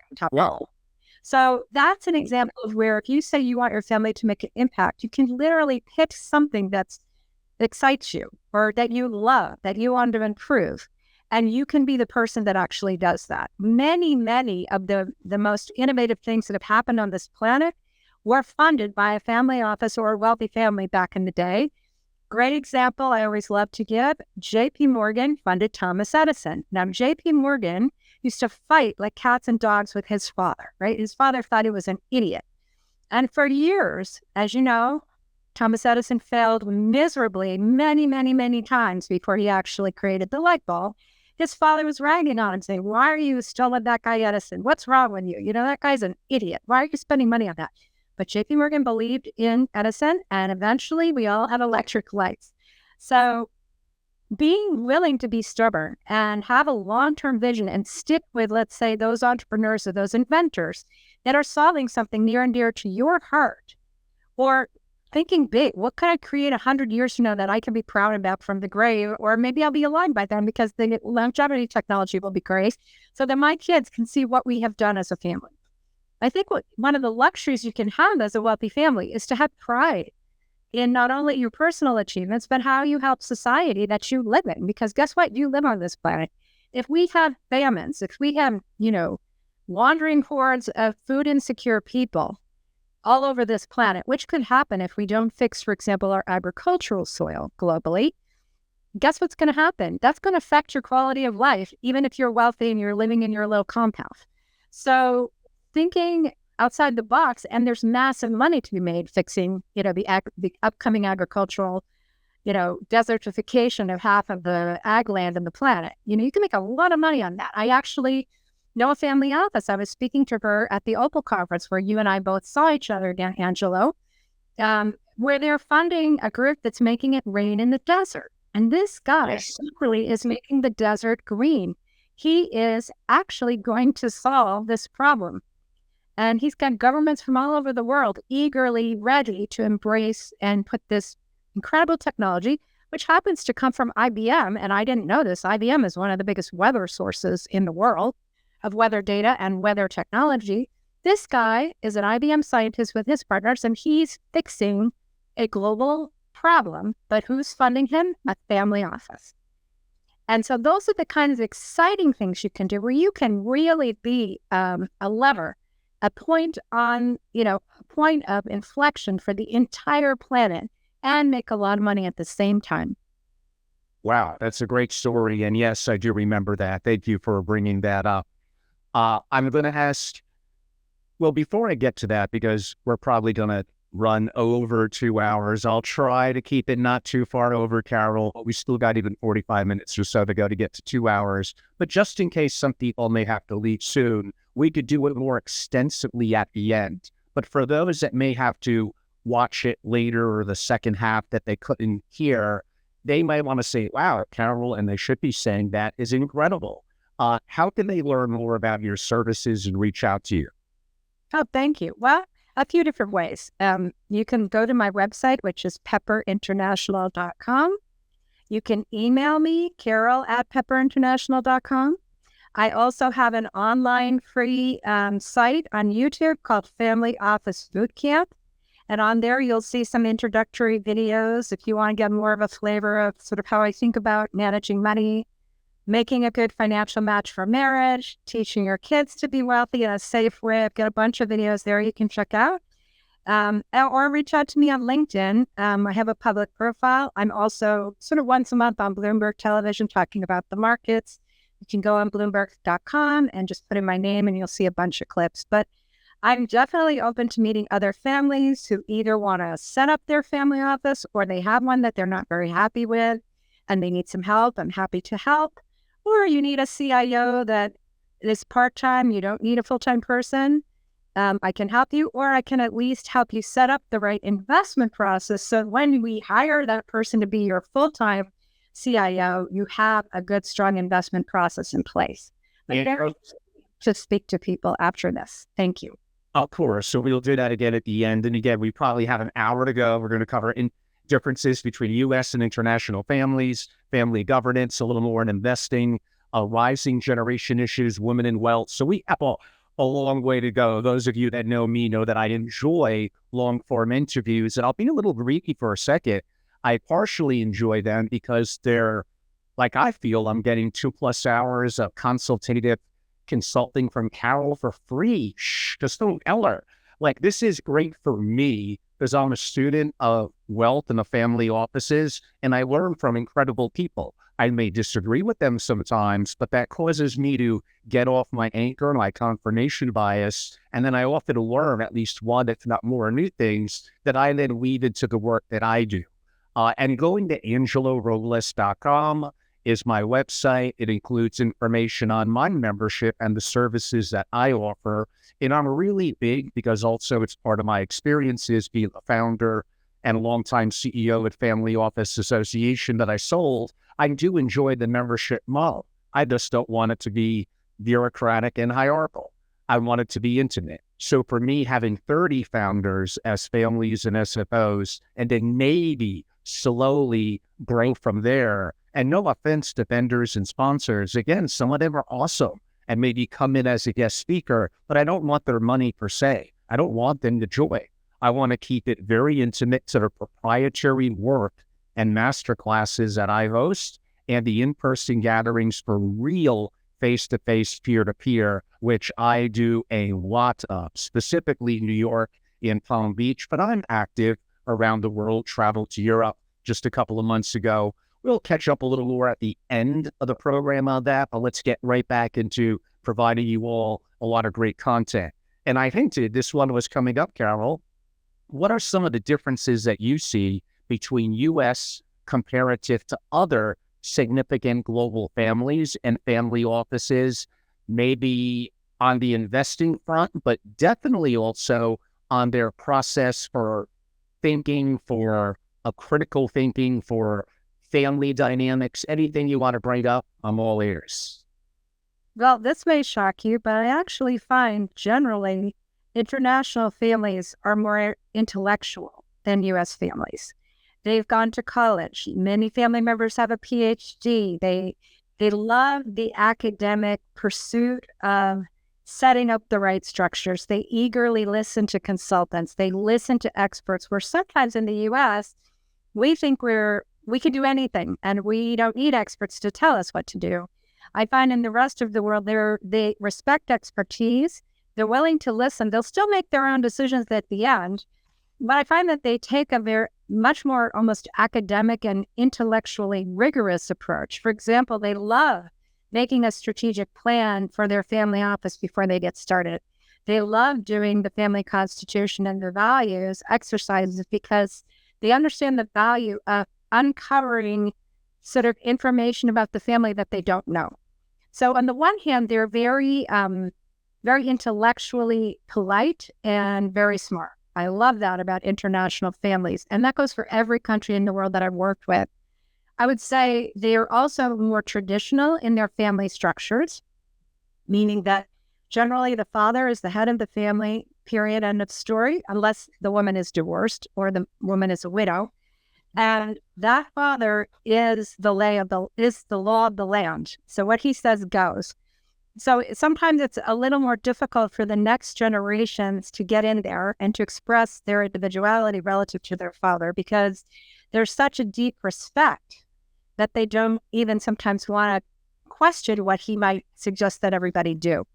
So they go off often, they get an MBA in London or the US, and they come home with all these exciting ideas of what they would like to do. And then dad is like, but we've always done it this way. Why do we have to change? So there's some of that as well. But having said that, I would say they tend to be much more global investors. They don't tend to keep everything in home country. Many places around the world right now are quite unstable. Even Europe, you're worried about Putin. crossing the border into Poland. You're worried about a nuclear bomb being dropped in Ukraine and wafting over to you in France. So it's a very difficult and challenging and unstable environment. If you're in the Middle East, yeah, you might love being in Dubai, but what's on your border? Countries that could, Syria, you could have huge wars breaking out. And again, nuclear events happening close by where you live. In Asia, same thing. Is China going to invade Taiwan? If I'm a Chinese person living in Hong Kong, should I stay there? Or did I need to flee to Toronto? Even if I flee to Toronto, is the government going to follow me? So we think we have problems over here, but I would say the rest of the world is acutely aware of political instabilities, shifting fortunes, and much more likely to have spread their wealth out to many different locations around the world and hold multiple passports. So they can, at any moment's notice, jump on a plane and go somewhere to flee whatever's happening where they are. And as we know today, these global geopolitical events are happening rapidly. Look at what's going on today, very much today, literally today in Venezuela, where there's a dispute of an election, and 3/4 of the people are threatening to leave that country. Now, what is going to happen if you're in Mexico and 3/4 of the population of Venezuela comes across the border? That's going to destabilize the entire region, not just Venezuela itself, if they can't get the strongman to step down from every election. So instability, geopolitics, corruption, these things are very close to near and dear to all these families in these other countries, even in Europe. And therefore, I think they're, more willing to listen to consultants and to see, well, what are other people doing? They're also more private. I mean, I would say American families will get together at a conference and talk. Most times when I lecture overseas, people are listening, and they might later ask me to join them one-on-one in another room to speak about their personal situation, but they will never speak about their personal situation in front of a group, because these are also business rivals. They're all there listening, but, at the top in most of these countries, it's a small pool of people, a small pool of families. They're all intermarried. They all know each other, and each one is trying to hide their situation from their business rivals and their other families in the area. Wow, that was incredible insights. My brief additions to it were basically agree. Those of you that are interested in geopolitics, and I think, to me, and the studies at UNIS and others have shown this from last year, geopolitics is the number one concern of families around the world. It was a little higher ratio internationally ex the US. I completely agree. Geopolitics are, along with economics or investing, probably about the three most common subjects that I cover. I don't know anyone else in the family office world who goes deep into geopolitics. That sometimes I have some hot takes that some of you may disagree with, but I do have one guest coming on who is prominent in the space, really fast rising in the family office world. I'm doing another 2+ hour interview this upcoming Tuesday. I believe that's August 6th at 4 p.m. Eastern. And he'll be the first time on my newer platform, Jason Ma. And I've known Jason for a long time. And we are going to go 2+ hours, and I meet all around the world. And if you think that geopolitics does not impact your investing, your family's risk, and basically safety and comfort, you are crazy. It is a huge impact. One of the reasons why during COVID, I did a consulting assignment that I relabeled as a private masterclass that I do in person over 2 or 3 days, called Sovereign Risk and Disaster Preparedness. And absolutely multiple passports are a part of it, but it gets really deep, and it's a complex subject. I agree with that. I agree with international families tend to look more internationally. They tend to be more internationally focused in their investing. And I'll talk to Jason about dollar hegemony and all that. Those will be great subjects that I love. And yes, outside of the U.S., there is greater respect for elders and somewhat of a hierarchy. You could argue that that needs to be a little bit challenged, and maybe that's a little too structured.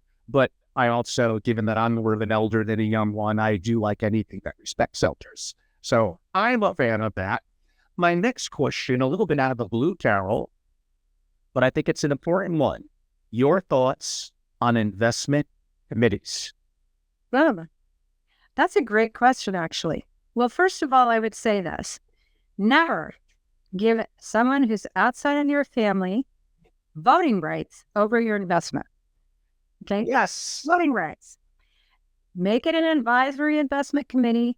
But I have seen situations where family offices put, Harvard Business School or MIT professors on their investment committee, and that guy suddenly gets a huge swell head and starts scolding the family members about how they're spending their own money. And it is obnoxious. And yet they're terrible investors themselves. And they're terrible investors themselves. It's all theory. They've never invested a dime of their own money because they only, they don't make that much money, frankly.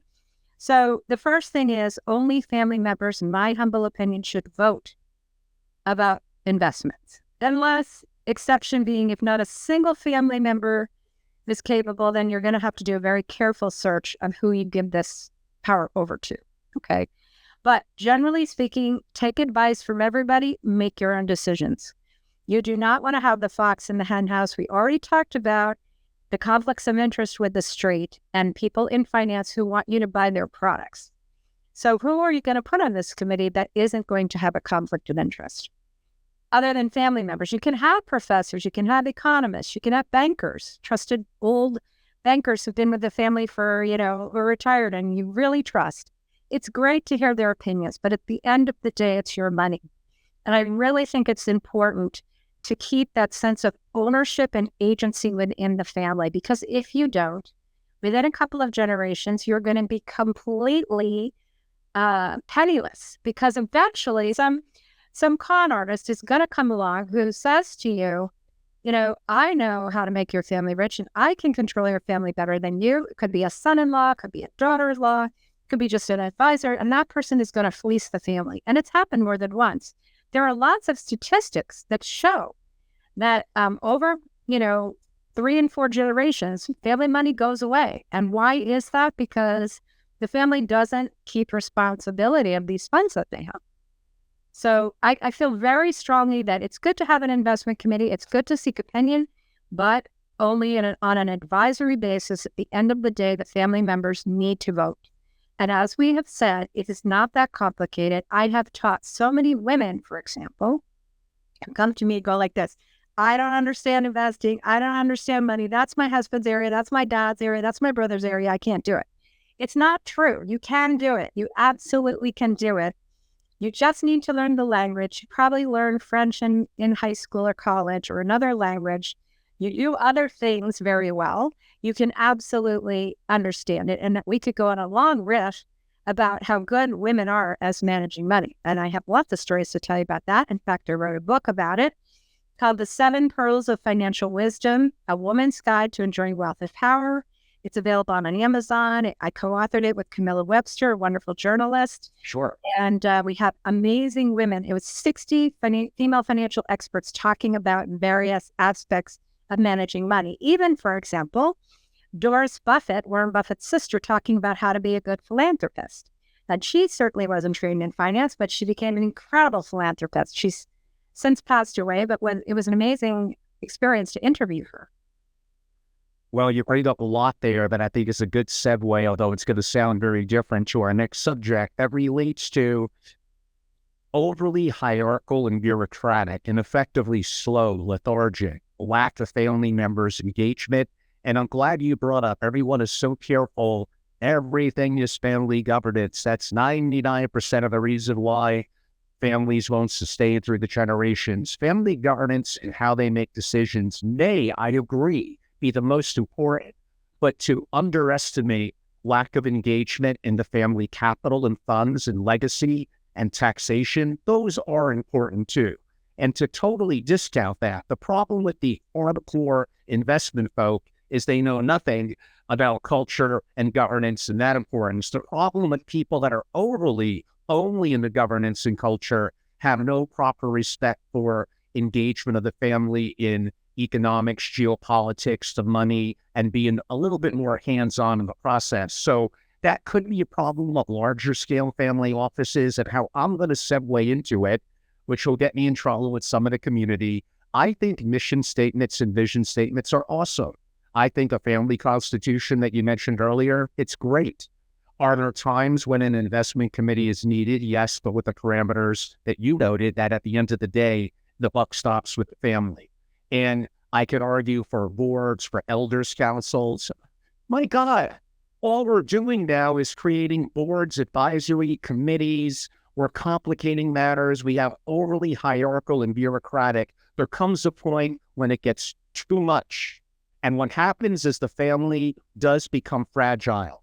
I've noticed it. I talk about it and I get, shot down because you're not supposed to say anything about family governance other than you need more of it and it's great. So where do you think there comes a point when it's overkill and it, again, causes slowness and, in my opinion, fragility in certain families? Listen, well, if it's only a big, thick book on the shelf that no one ever looks at, then it's overkill. When I make a family constitution, maybe it's 30 pages, maybe it's 40, but it's really never longer than that. And I don't care how many zeros the family has, because there are 4 or 5 key things that you have to decide on, ideally not in a crisis moment. And that is what matters are people going to vote on? And how are they going to vote? What is their representation in the vote? So I'll give you an example. You could have one person, one vote, but then if I have 18 children and you have 2, my branch is always going to win.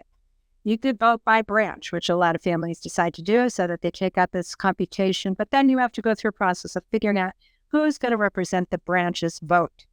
But you need to figure out if there are things we need to decide as a group, how are we going to vote upon it, right? You need to decide, how are you treating spouses? Are they informed and involved or not? And that is a huge hot button that often we spend a lot of time about: the outlaws, the spouses, the kids from the spouse's first marriage, all of these other relationships. We have to actually decide how we're going to handle these things fairly. Because if we let one spouse in to know everything and that's the only one, and other people's spouses are kept in the dark, that breeds the kind of resentments that lead to lawsuits.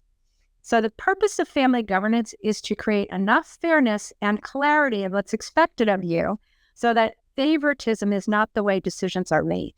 Because when favoritism is the way that decisions are made, then we have disengagement from everybody else who's not a favorite.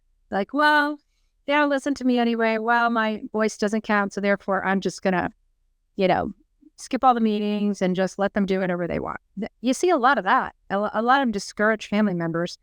And then a few bullies running things. So if you don't want that model and you want something where everybody is vitally involved, and everybody pretty much in life has something to contribute, frankly, even the housewife, may see more about the interpersonal dynamics than the businessman about between cousins, let's say. She might be the peacekeeper. He might be the peacekeeper. Can we accept gay family members? Can we accept family members that marry outside their race? How do we integrate people that are maybe different than what we've had in the past? There's so many things that are changing right now. So you do need some governance, because otherwise you just have a mess, frankly. And people with no governance don't do well and they don't make a lot of money. You need enough governance that it's actually applied, but not so much that it's a big, thick book on the shelf, to answer your question. And as I said, I think there are 4 or 5 areas you really have to make some decisions about as a group. And spend enough time so that everybody gets to air their opinions. I'm more on the side of letting spouses know at least something about what's going on. And if all the money in your family is going to the bloodline children, which is often the case, then I think it's only fair that you insist that every person who's married, at least, and potentially has long-term partnerships if they're not willing to be married or don't want to be married, provide for that spouse and tell that spouse how they're provided for. Because it's very frightening. I know women who've married into these big families, something happens to the guy, he passes away, all the money went to the kids, and they want to kick her out of the family home because it's not even a Q-tip trust saying she can stay in that home during her lifetime. So it's really unfair to marry somebody and then completely disempower them, more than they would be disempowered if they married a non-wealthy person in their life. And for spouses or people thinking of marrying into wealthy families, I often urge you to get a prenup and make sure you have some rights and you have some information so that you stay in control of your destiny, whether or not you stayed married into that family. Of course. And again, we could do another 2 or 3 hours on the subjects. I got Susan Schoenfeld in a couple of weeks coming on. We'll probably do an hour to an hour and a half. And of course, governance is important. I just feel that sometimes it gets a little carried away. It does become the giant book on the shelf that is never updated, never adapted, probably not even followed. And then it loses also, if it's, especially in my opinion, with too many boards and committees, it becomes what you deem to be a layer of safety is actually, like I said earlier, making the family more fragile. I got an interesting question for you.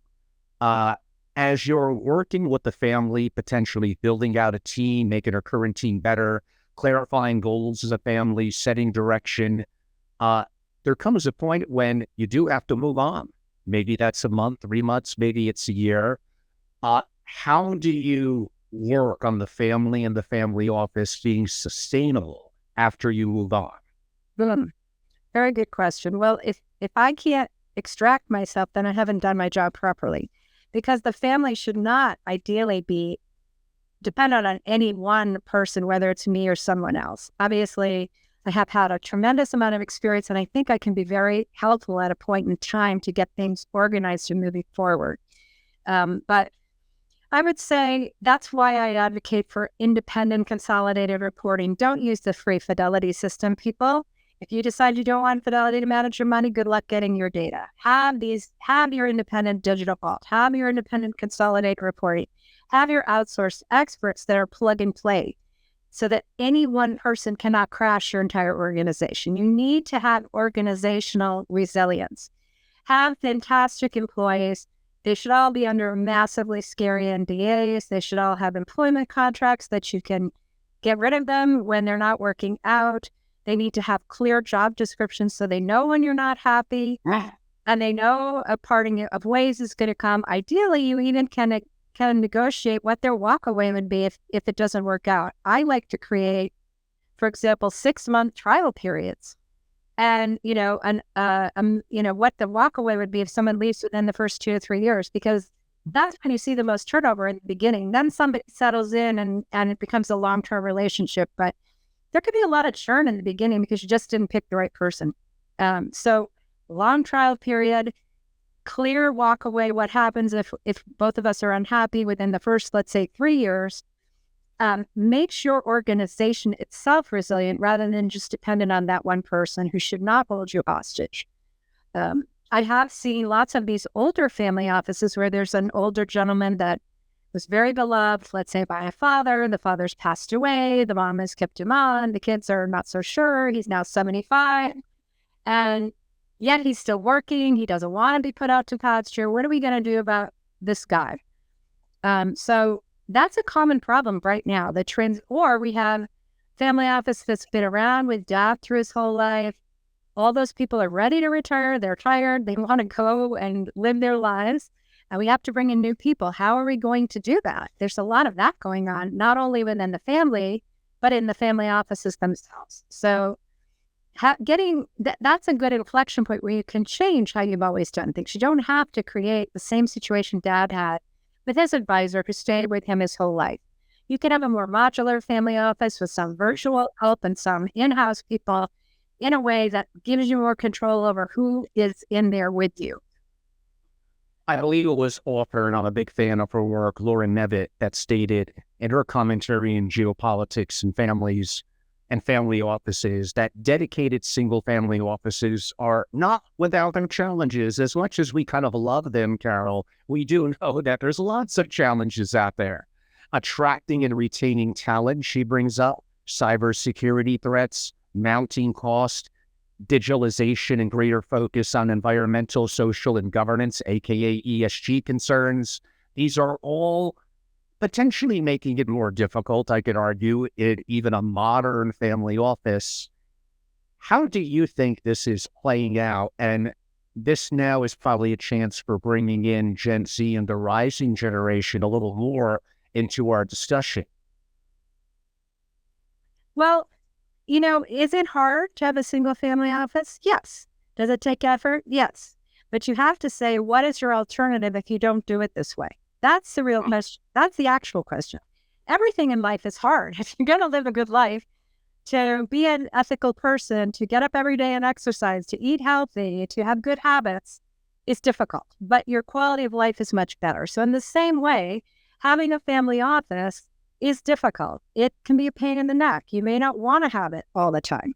Sometimes you wish you didn't have this burden around your neck, even if it's mostly virtual. But your alternative is to turn your destiny over to somebody else who's not you. And I don't know many wealthy families who really want to do that. So I say embrace the fact that it's difficult and annoying sometimes to have a single family office and strive for excellence in every part of it. And guess what? You can have the most incredible little jewel box of a family office if you're willing to be diligent, if you're willing to hire good people, if you're willing to listen to the next generation, if you're willing to be fair, if you're willing to be transparent. If you're willing to do all these things, there is a lot of data that will show that you will make more money and you will have fewer blow-ups and you will have happier family members. The Wharton Business School has done a 20-year longevity study of family offices. Rafi Krosnan is the professor who's run it. And they show people that are process-oriented. And that's what a family office is. It's being a process-oriented person. If you pay attention to process, you get the outcome that you want. So the families that have processes and do the education and are transparent and care about what kind of information they get, et cetera, hands down, repeatedly, year after year after year, are shown to be the people that make more money and successfully transfer between generations. So my question is, what alternative is there that would really be better for you? Turning it all over to a small multifamily office is better for them. They have the assets under management. Is it really better for you and your family? Is it really addressing what you need? No, it is, I would argue, then your single family office isn't good enough. And that's on you. The buck stops right here. You need to hold your family office to excellence. It's, I admit, partially, well, more than partially qualitative. When I am asked how many family offices are great, that's a very high bar. And I admit, now, in what I've done, I've known 2,000 family offices. I've been around the block. I've traveled the world. I think great. And again, I admit qualitative, a little harder to find. It probably may be as few as 3%. But like I said earlier, I think those could all be enhanced and improved. And I'm going to go with the verbiage because I came out with it during the debate that I did. I just actually don't think it's that hard. I'm not going to quite say it's easy. It is going to take time. And really anything good probably takes time and energy. And some of that then equates to capital and money. But a little bit back to kind of the direction I was going a little bit with the ending part of that comment or question before. And we also spoke about this somewhat offline in the past as well, where I sometimes have a problem with Gen Z, and I have a 20-year-old, and I think, relative for an older elder, let's call me an elder. I kind of like it, actually. It's good. I'm somewhat cool at it, and I understand technology, the changing world, and sadly, I can name off about 20 rappers and hip-hop performers, mainly thanks to my son. But I enjoy creativity in music and try to be open-minded. I get a little frustrated when Gen Z believes that they own the place. Oh, well, let's change our investments, what we're doing. When who's doing it now? Is it the family elders that have experiences, that made the money, that have a successful track record?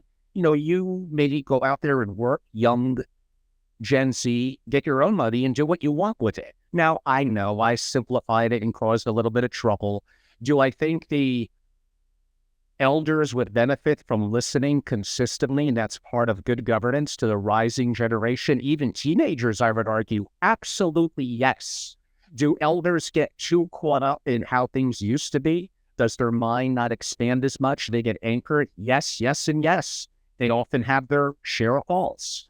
But sometimes the rising generation needs to be more respectful in the process of their engagement with the elders, especially on the important subject of money, and just ramming something down their throat because you think it sounds good from a social perspective doesn't mean that everyone is going to feel that way. It doesn't mean it's going to be good for the long-term impact of the portfolio, where partially that also funds philanthropic and social causes, which are unrelated perhaps to capital, that maybe the rising generation family member would be better entrenched or a part of that aspect of the family until they gain some experiences. What is your take on all this? Yeah, well, I think, a lot of the young kids, even my daughter who's 17, they think the answer to everything is on Google, or maybe on TikTok. And running things is not so hard. And, they come, there's the story I've heard of the girl who starts her first day at Kellogg's armed with a cereal recipe, and she expects the corporation to immediately start making the cereal that she came up with. It's very true that they have great ideas on a superficial level, but they've never actually implemented them. The making something real is a challenge. And sometimes when they run into a problem, they don't know what to do. And then they run back to the elder generation saying, now what do we do? And we got to say to them, figure it out, start learning to solve problems. They've had very little opportunity to actually solve problems, frankly, because of the way things are nowadays. I mean, they didn't have to go to the library and look things up in books. They just did it lying down on their phone. So they've had different experiences. And I'll give you an example of how you can, do it in a loving way that helps them learn, but is not condescending and just kind of lowering the hammer. So early on in my career, I was working with a family, and there was a young man who came to his family very excited because he wanted to invest his trust money in a flying car. Now, this was very early 2000s, and so flying cars were not real at that point in time. But rather than just saying to this kid, flying cars aren't really a stupid, kid, go away. You're being suckered. You're stupid. You're being taken in. You're naive. We didn't say that. We said to him, okay, well, why don't you take $10,000 at the time and go to Kroll and have a background check done on this fellow who's telling you he has a flying car. Just do that first, and then we'll talk. And so he did. He took the $10,000 from his trust, and he did the background check. And we found out that this guy was a complete fraud. He had been a short order cook. He had changed his name multiple times. And he had somehow gathered this group of young men around him, actually at Harvard, convincing them to get their trust money into a flying car that was, at that point, there was no flying car. So he immediately, learned a lesson about what to do to check out if something is real or just a fantasy. And frankly, a lot of things that the young people find online to invest in are fantasies. Learn how to do due diligence. Can you actually validate yourself that this thing is real, that you want to invest money in? So that's the kind of lesson we have to teach them. We have to teach them how to actually do things, not just swipe left or swipe right. They have to figure out how to make things, how to do things, how to figure out if they want to change the way the family is investing, show us some successes. Take some money from your trust, or get your parent to give you a certain amount and invest in something and follow it through. Be on that board, actually learn and see whether it becomes successful or not. You may be 100% right, but you haven't done it for 40 or 50 years like your parents have, or like the family office has. And so just like them, you have to prove yourself. And I find kids are willing to prove themselves. They actually are eager to prove themselves. So letting them have an opportunity to fail and actually prove themselves is not a bad idea, but it doesn't mean you give them $10 million to blow on their first investment. However, I also tell people, okay, your child is going to inherit at a minimum this $65 million trust, which eventually is going to be a lot bigger, but you don't allow him or her to even have an allowance of $10,000 a month to live on and budget. How on earth do you expect them to run a $60 million portfolio if they've never even been given more than a few $1,000s a month? That's the opposite extreme. I see parents extremely wealthy with hundreds of millions of dollars forcing their children to live, lower middle class, not even middle class, used cars and no allowance and working, minimum wage jobs, but they're going to inherit hundreds of millions of dollars. This is not good training. You need to get them used to living a certain lifestyle. They will have access to that money. And your desire that they not be spoiled actually is ruining them and is going to making their young life very miserable, and then will make them much more likely to fail because they'll have no ability to manage that large amount. Will probably just lose it on a few bad investments. Or again, an unscrupulous advisor or husband or wife, girlfriend or boyfriend, and then you're really going to be in trouble. So that is not the right way to handle the situation. All great points. And everyone, I hope you're enjoying. I think this is kind of an epic discussion. I'm really enjoying it. I think you can all tell we're about 3 or 4 minutes to go to the 2 hours. We will go longer unless Carol says, Angelo, I had enough of you, but we'll try to be somewhat respectful, of course, of Karen's time. There's a couple of comments that came in. Aloni noted, I use non-for-profit projects, educate and evolving the next gen and offering them an opportunity to gain the family's trust. I think that's awesome. Simon, thank you for your kind comment. And Miles in Portugal, Portugal is pretty awesome. He states, I guess this might be up one of my alleys, Carol. He notes, can you talk about family office needs for Web3 and crypto as it relates to assets? I'll keep it very brief. Many of you know that as an active allocator myself in private and public markets, I have been active going back now really about 4 or 5 years in Web3 and broadly in the world of crypto. I'm an advocate and a believer. I think you mitigate your risk often by mitigating or limiting your asset allocation. Do I want to have 20, 30, 40, 50% of that? Not me. Some of you might, but am I going to be happy with a single digit and find that adds value? Yes.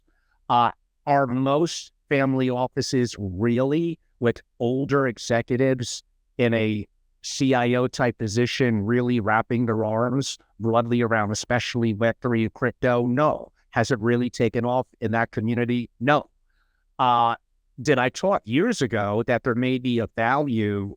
And I know 2 family offices that did get more hardcore active in it. And they did what I thought was going to be a greater trend. And that's under the auspice of the investment team or CIO, kind of hire a Web3 and crypto asset specialist. And I do think that could also be a future for certain family offices and potential for more alpha and outsized returns. But onto the core program. In your experiences, Carol, are there actually advantages after I may have challenged a little bit of the rising gen a little bit, but the second generation, which may also be in their 30s or 40s, depending on the first generation, so it's a little vague on age, but they might be better at starting or restructuring the family office, which you kind of hinted at as well, than perhaps the parents were. Yeah, I think they're often the ones that are most concerned because they lived through the way it was while they were young. And they're now having children or seeing, thinking about children or having children and thinking about what kind of experience they want their children to have. Obviously, people are very hands-on today with their children. And so I find many parents of these families are extremely interested in how do we educate the children? How do we prepare them to handle this fortune? Because remember, let's say you have a half a billion dollar fortune today, you have $500 million. By the time your kid is 25 and you just have little kids, hopefully that'll be at least double, if not greater. So your kid is going to be a billionaire, even if you're not. The weight of money itself, if you just get out of its way and are relatively conservative, the weight of money will push you in that direction. Never mind if you start being active and investing for alpha, at least some of your portfolio. But yes, those parents are the great ones to come in. For example, I know a family right now where they're, and this is true in a lot of Latin American countries, dad and his 3 brothers work together. There are now 30 cousins. Those 30 cousins have 80 children between them. And yes, the parents' generation is still running everything, but that cousins group is very, very actively trying to nudge the older generation to let them take over. Exactly. And it's a bit of a tug of war because they know their kids are coming behind them. They know what they endured, what they liked and what they didn't like. And they know, frankly, as you said, the modern world a lot more than their parents probably do. And it's time to let them move forward. So I'm always encouraging cousins particularly to band together because you guys are going to, it's one thing if you're the patriarch and what you say goes.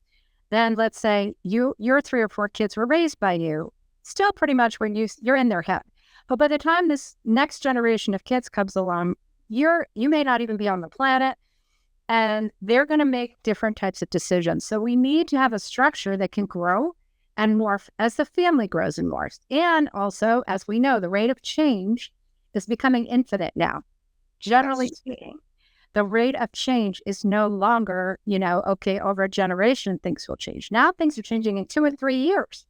2 and 3 years, you have smartphones, but you didn't have smartphones in 2015. Now we all live on our smartphone.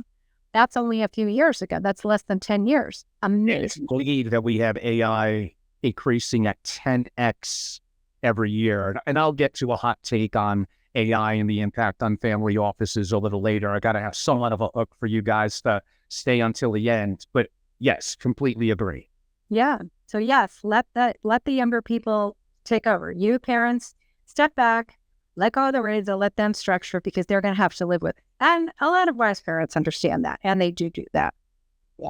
You mentioned it kind of earlier, probably in the governance part of the discussion that we did, but nuances of family and family offices, we could get into the weeds, probably not the most exciting topic, but I think it's good to bring up on shareholder agreements, voting rights. I think that is important, effectively, not only from a governance perspective, but in the fabric of the family and the family office. Mm-hmm. Well, voting, as it is in this country and every country in the world, who votes has the power. Who votes makes the decisions. So younger people are asking all sorts of inconvenient questions like, Dad, can I see the shareholder agreements? Right. And they realize, wait a minute, these haven't been, these give 50% of the vote to an uncle who's deceased. Or updated them. So getting your shareholder agreements updated as new people come into the family, as people pass away, is critical. And generally speaking, your constitution, you may have a certain way that people are comfortable, either by branch generally or by individual, of having voting rights. And that is probably should transfer from your family companies over to your family constitution in terms of structuring a voting a method that people can live with. But often people, when they go to do their family constitution, they realize, oh, heck, we haven't upgraded those shareholder agreements since the company was founded by Grandpa. We better go back and pull them out. They may not even be applicable because the laws in our country have changed. Exactly. So it's important every few years, even every 5 years, just get a legal review from a top firm of all of your legal agreements. It's surprising, even simple things. Not everybody in a family office, family members and frankly, senior executives, do they have a will? Do they have a power of attorney? Do they have an incapacity plan? Do they have healthcare powers of attorney as well as financial powers of attorney? Many, many family offices have holes in documentation like that. And if the kid is young or just got married or has a kid or is over the age of 18, he or she needs to have a will as well. He or she needs to have healthcare proxies. So this boring stuff can be a big problem.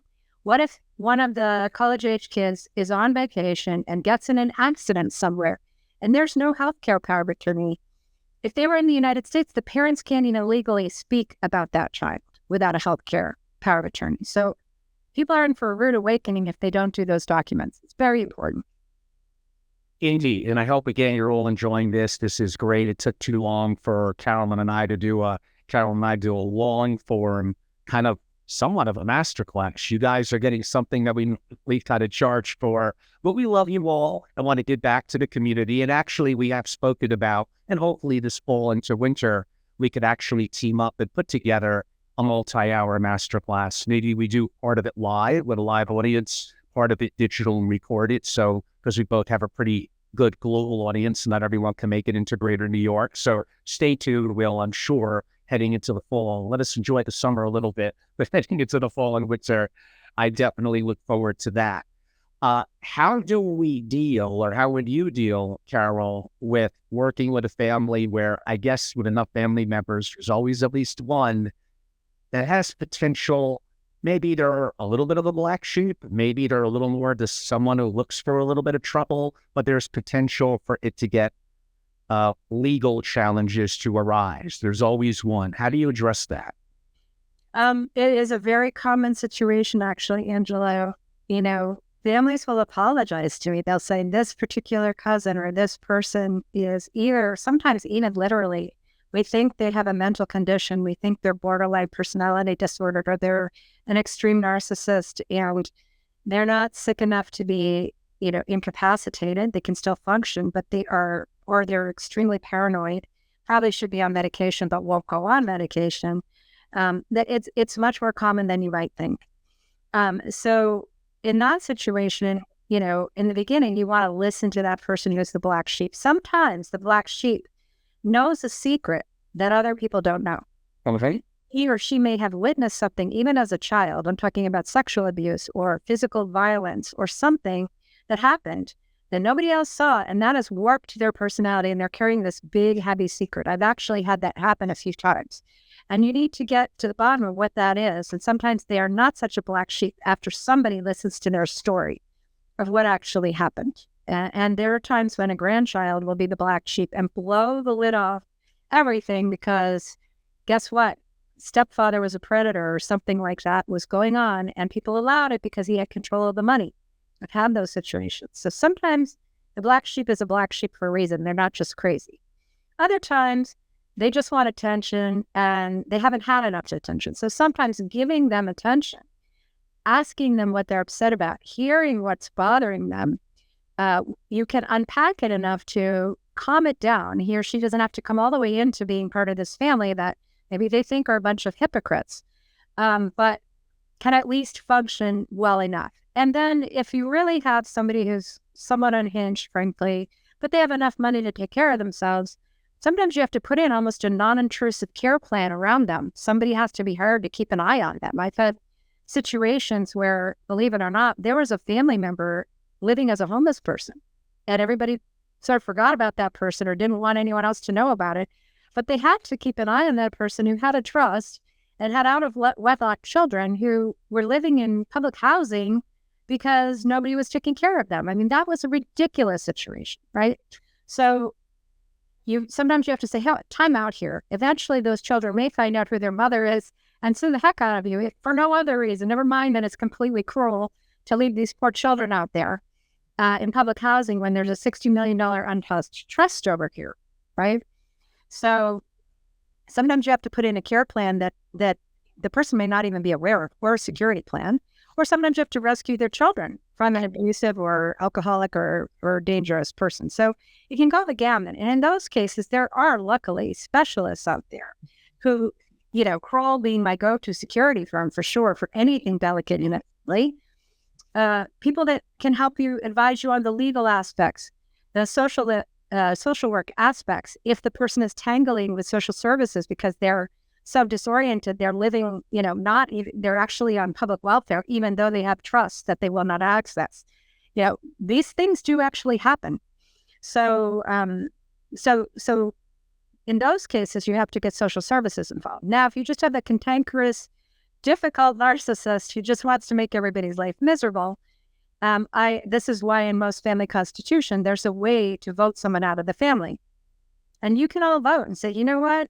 This brother Jeff is impossible. We can't live with him anymore. Pay him off. Give him his money. Get him out of all the trusts and, live long and prosper. We don't want anything to do with him. So there are cases where a family will, having a mechanism to vote someone out of the family, sometimes you have to do that. Sometimes people don't even know they're that annoying that they're going to get voted out of the family. So you can warn them. You can have a warning system like, dude, if you don't stop, we're voting you out. We're giving you your money and then we're going on without you. That can happen. Or you have someone who becomes a criminal, someone who's a murderer. It does happen. Someone who's really despicable and you want to vote him out because he's a dangerous human being and the family should not be exposed to him. Those things really do happen. And as I said, unfortunately, I've seen it all.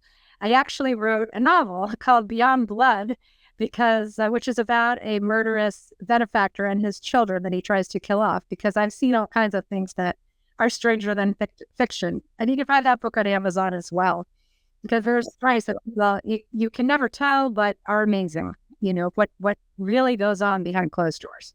Indeed, you see it all, Carol, and those are some great stories and important subjects that we don't talk about as much in the community. And there are some times when potentially what you may have described as breaking apart the capital in the family office, maybe that person still has enough capital and a different vision to do their own family office, even though it's not the family rowing together. That's not always meant to be. There are some times when it is better going in different directions. And, that's really some of the nuances of what we've both done for decades, so we understand it. I probably want to go relatively round robin on about 5 or 6 final questions. One topic that I promised I would bring up, so I don't want to be derelict and not do it, although I think we've sprinkled it and covered it good enough. But I still don't want people to say that I ignored it, so I'm going to bring it up anyway, and that is effectively women in wealth and in the family office. And I find it to be a very intriguing subject. In the family office part, given that women make up half or technically 51% of the population, men die in wars and die at a younger age, being the two main reasons why it's not exactly 50-50. And women are graduating college at a 2/3 to 1/3 rate, at least here in the U.S. I will admit that I don't think women are as represented as they should be inside as a non-family member in the family office. Now, I also admit my audience knows I skew to being a little bit old-fashioned and conservative and libertarian. I have my views on a variety of different things. I've been pretty open, way more than anyone else in the family office world in terms of sharing them. But in something like this, I do go with SFOs and scratch my head, like the ratio just isn't making sense. Now, this will lead us down a little bit of sensitive subjects that we could gloss over very quickly and move on from, and that is the issue of DEI, diversity, equity, and inclusion. I'm a huge advocate of meritocracy. I believe in equal opportunity. I do not believe in equal outcomes. There are some people that are simply better than others, willing to put in more of the work. There's a variety of factors as to why. So I'm a little bit torn. I go into family offices and it's probably 80% plus male, especially the senior role, when I know there's women qualified. Yet I also just look at the math and the numbers and think of things from other perspectives. And again, we don't have these discussions in the community as much as we should. I don't have the answers. I have the questions, and I'm curious and would love to hear your opinion. Well, there's sort of two pieces to this. One piece is the professionals who work with families, and one piece is the structures of the families themselves and how they function and how the female family members function. So let's first talk about the family. Historically, male family members, unless there's, a widow, a strong widow, a matriarch, sometimes there is a strong matriarch, but often it's the father who made the money, certainly in the 1800s. And it was the males of the family who inherited. And as you know, even in the United States, even in my mother's generation, women couldn't own a house in their own name without their husband's permission. So there were legal impediments up until even my generation for women getting control of the assets in a family. Then there was a lot of brainwashing, frankly, around the fact that men would kind of pat women on the head and say, oh, dear, let us take care of that. You don't need to worry your pretty little head. And then that was often institutionalized into trust agreements where the trustees were male. And your brother would be made your trustee. Now, your brother could be a drunken party boy, but he was the trustee and you had to live under your brother's rule, which was really outrageous and frankly still goes on today.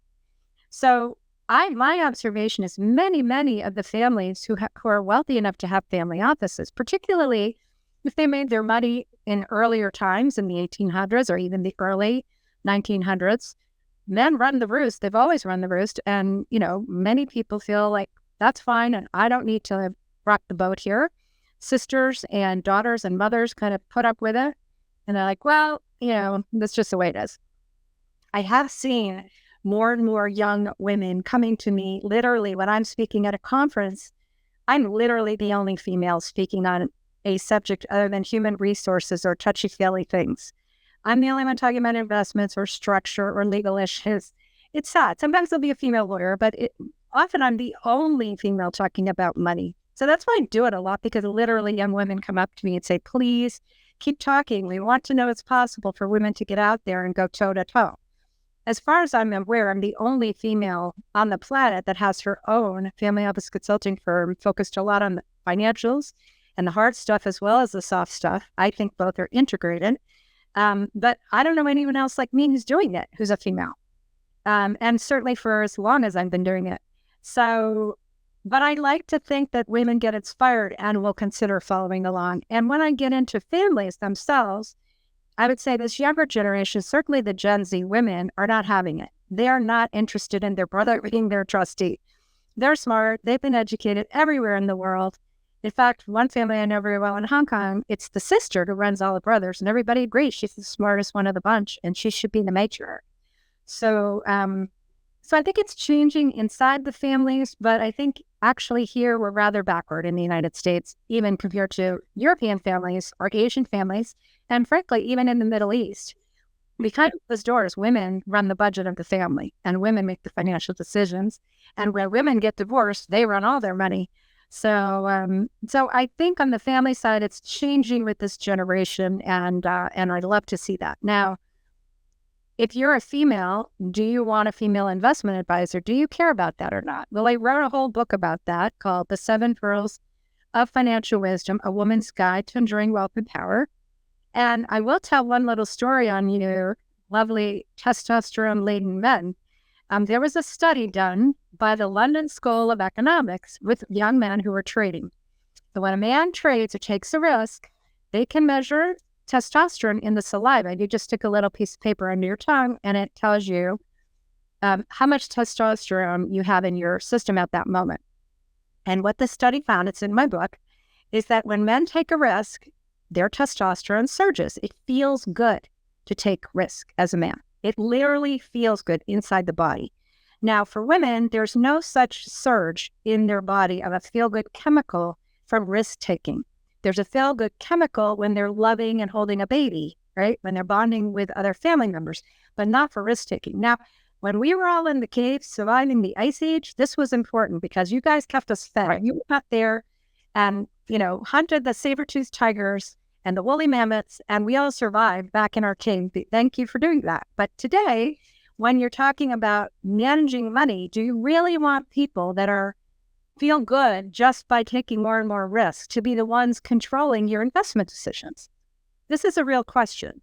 Now, if you look at some of the statistics, hedge funds run by women during the crash in 2008 had double the performance and half the risk. Mutual funds where the head portfolio manager is a female perform better. All of these studies are out there.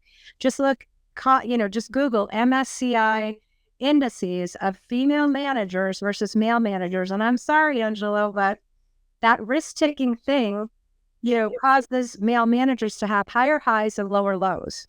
Whereas the steady growth by female managers over time is actually your friend if you're trying to build multi-generational wealth. So it's a different style of investing, but women have just been brainwashed into thinking they aren't very good at money and they aren't very good at investing, but the numbers say otherwise. A very good point, Carol. And again, I enjoy having discussions, as I believe you do too, even though we may disagree on some points. The reality is no one in the family office is talking about this subject, not because they're ignorant. Well, yeah, obviously some of them are ignorant to it. They just don't feel comfortable talking about it. I don't mind conflict and confrontation.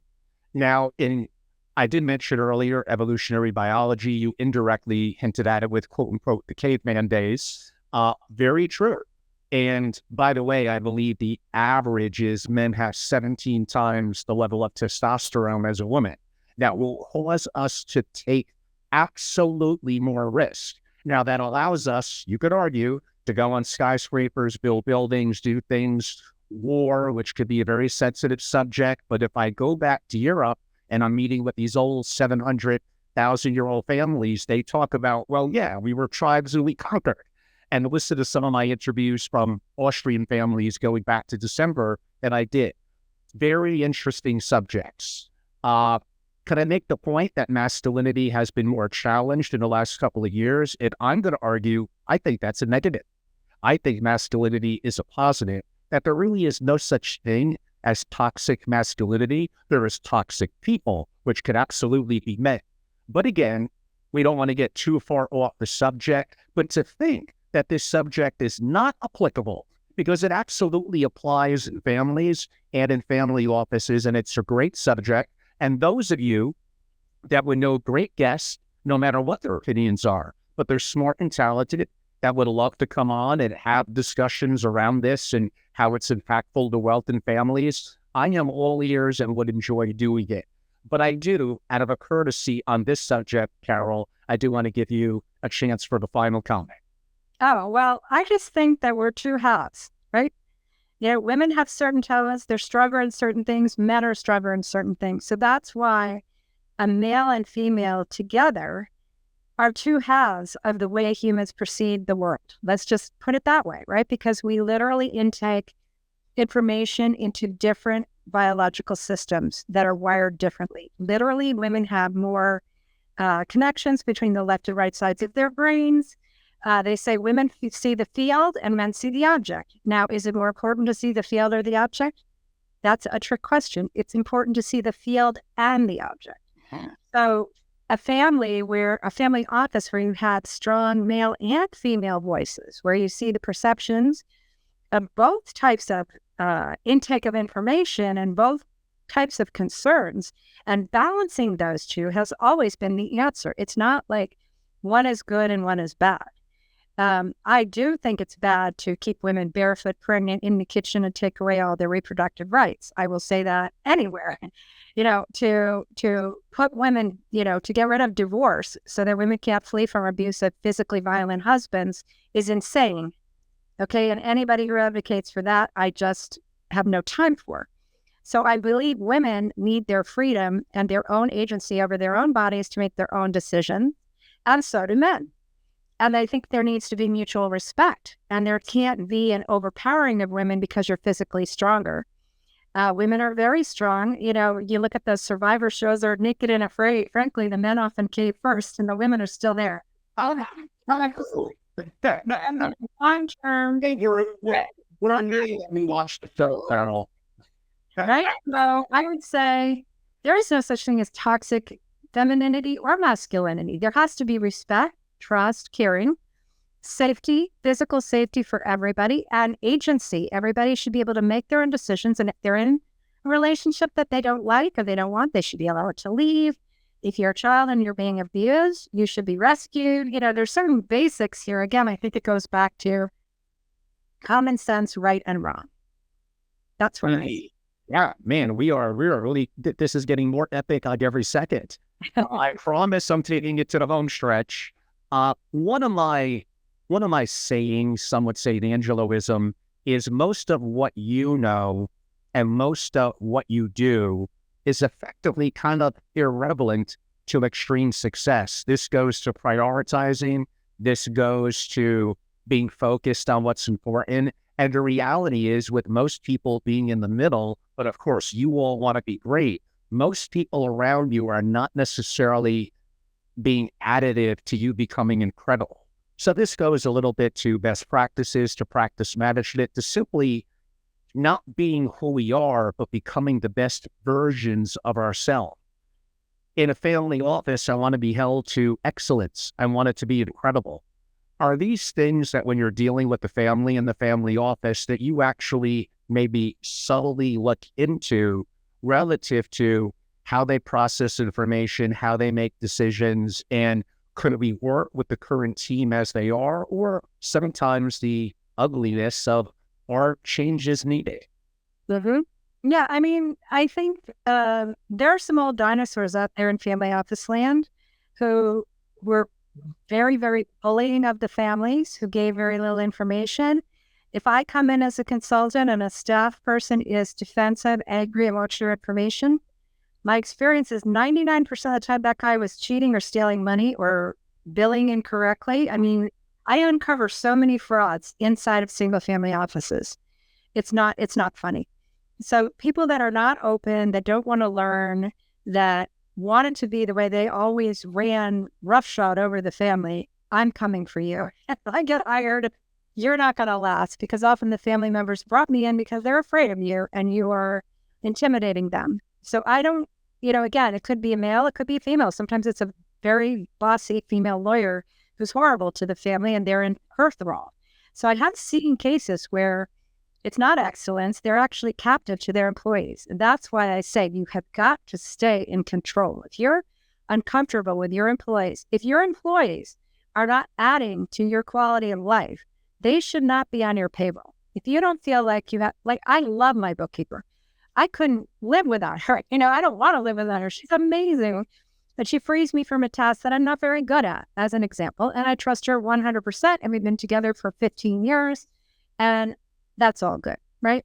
But if I had a bookkeeper who was scolding me about how I spent money was demanding higher wages every other day, and was difficult to work with, I would be wise to change that bookkeeper, right? I think we all know these things intuitively, but sometimes in a family office, it's always been this way, and we're afraid to make changes. But I agree with you 100%. Your family office should make you feel good.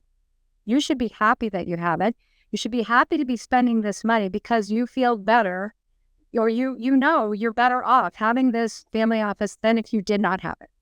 And if that's not the case, give me a call because I'll get rid of those people for you, and we'll get people in there that are excellent, whether they're male or female, whatever you'd like, and that will support you and help your family grow and achieve your goals. But if your employees aren't doing that, that would be the same if you were owning a company. A family office is a small business. Do you want to have employees in your small business who are fighting you every step of the way? No. So in the same way, your employees in your family office better be lifting that family up and better be on the same page in terms of what their job is and what they're there to do. And if they are, then you're lucky indeed. And if they're not, there's a whole bunch of people who want to come into the family office space, and they should be the ones that you are hiring. My final two questions, Carol. For American families, but also international, we hinted at some of this a little earlier, and I think it's important being American-centric, which I am and you are, that we travel the world, that we develop different experiences, different cultures, and there's wealth increasing rapidly in various parts of the world. Mm-hmm. And we understand some of the financial and family office centers. I've also spoken about maybe really significant American families, in my opinion, should probably also have some boots on the ground and satellite family offices elsewhere. Classically, it would have been New York, Switzerland, and London. 3 incredible locations, but the world is changing. I now look at Singapore. I look at United Arab Emirates. I look at other countries and regions where, depending on my wealth, my concerns, a variety of factors, I need to have a more global horizon. Where are you getting more and more inquiries from? Inquiries of greater thought and interest? Where are you seeing the changes, the changing dynamics of wealth play out around the world? Well, I think you're right. People are playing the odds and very much so setting up multiple family offices, particularly if you're non-U.S. Obviously, in the U.S., you're taxed on worldwide income. Fortunately. Well, you're taxed. Now, if you're a European family, you can generally go offshore from your country, and earnings made offshore are not taxed in your home country. And if you go to a tax-free jurisdiction, then you're home free. So that's why a lot of those folks are getting more wealthy quicker than the Americans, because they're not being taxed on all their offshore income. And they are indeed, you've named the right centers. Dubai, Abu Dhabi, Singapore are very, very popular destinations. Certainly Latin American families are heading off to Dubai. Switzerland is still there, I would say, but I see more people excited about Dubai these days than Switzerland.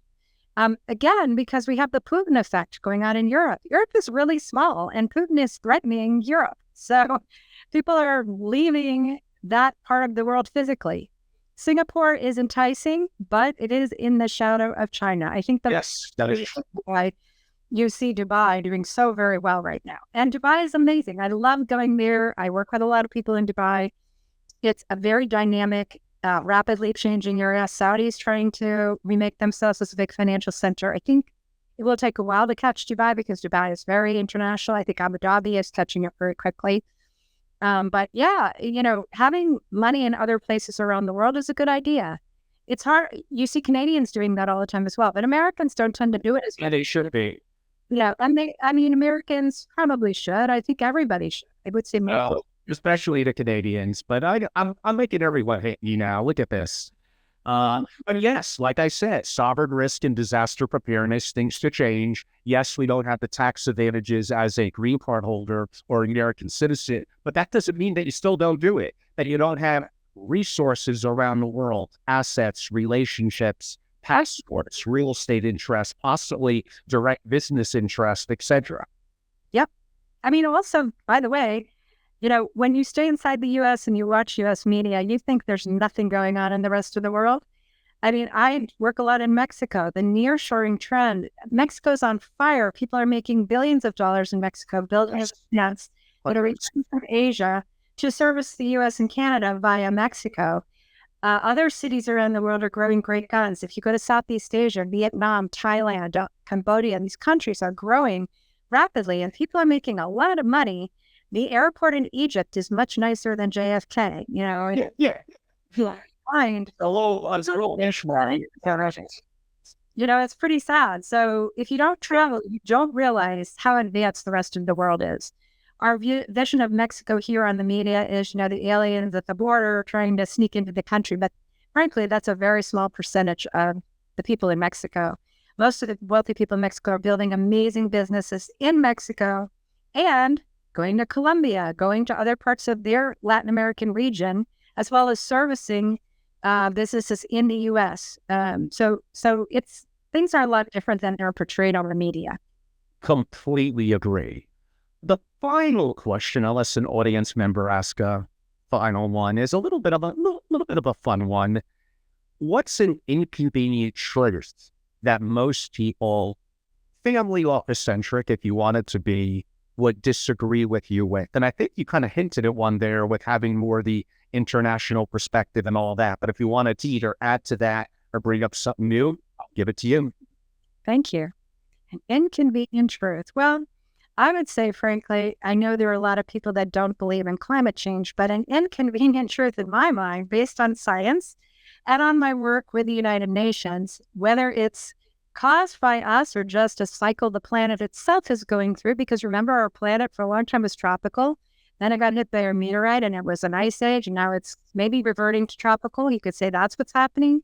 Could be man-made influences. I'm not going to debate the science of it, but an inconvenient truth is this planet is changing rapidly in terms of temperature and habitability and food supply. And those things, whether we like it or not, as you mentioned, even if you're the wealthiest family in the world, those things are going to affect you because they affect geopolitics. They affect immigration. People that are starving will move trying to find food. So I'm very focused on what can we do through carbon markets and other things. How can, this wonderful technology to make it rain in places that are now full of drought. How do we start to solve the climate and stabilize the climate issues so that we can stabilize populations? Because populations will not be stable if food sources are not stable. And geopolitics can make it worse, but the planet itself is getting hotter. The seas are getting hotter. The storms are getting bigger. These are facts. It's an inconvenient truth that we do have to pay attention to. And wishfully thinking we're all going to go live on Mars is a joke. That's not what's going to happen. We're all going to die, or many of us will die, if we don't fix what's going on this planet. And we don't, again, family offices are the perfect group of people to fund the cutting edge technology is to actually fix the climate and the ability to grow food and have clean water and keep the seas under control, etc. We can do these things if we put our money into those types of investments. I would say I'm also going to answer that question. I'm going to use the verbiage of a well-known multi-billionaire and entrepreneur, because I think he said it so simply and good. His name is Brad Jacobs, by the way. Well, the greatest threat to family office CEOs, and again, I want to be counterintuitive and shock people a little bit, but I really believe this. The greatest threat to family office CEOs as a position is going to be AI.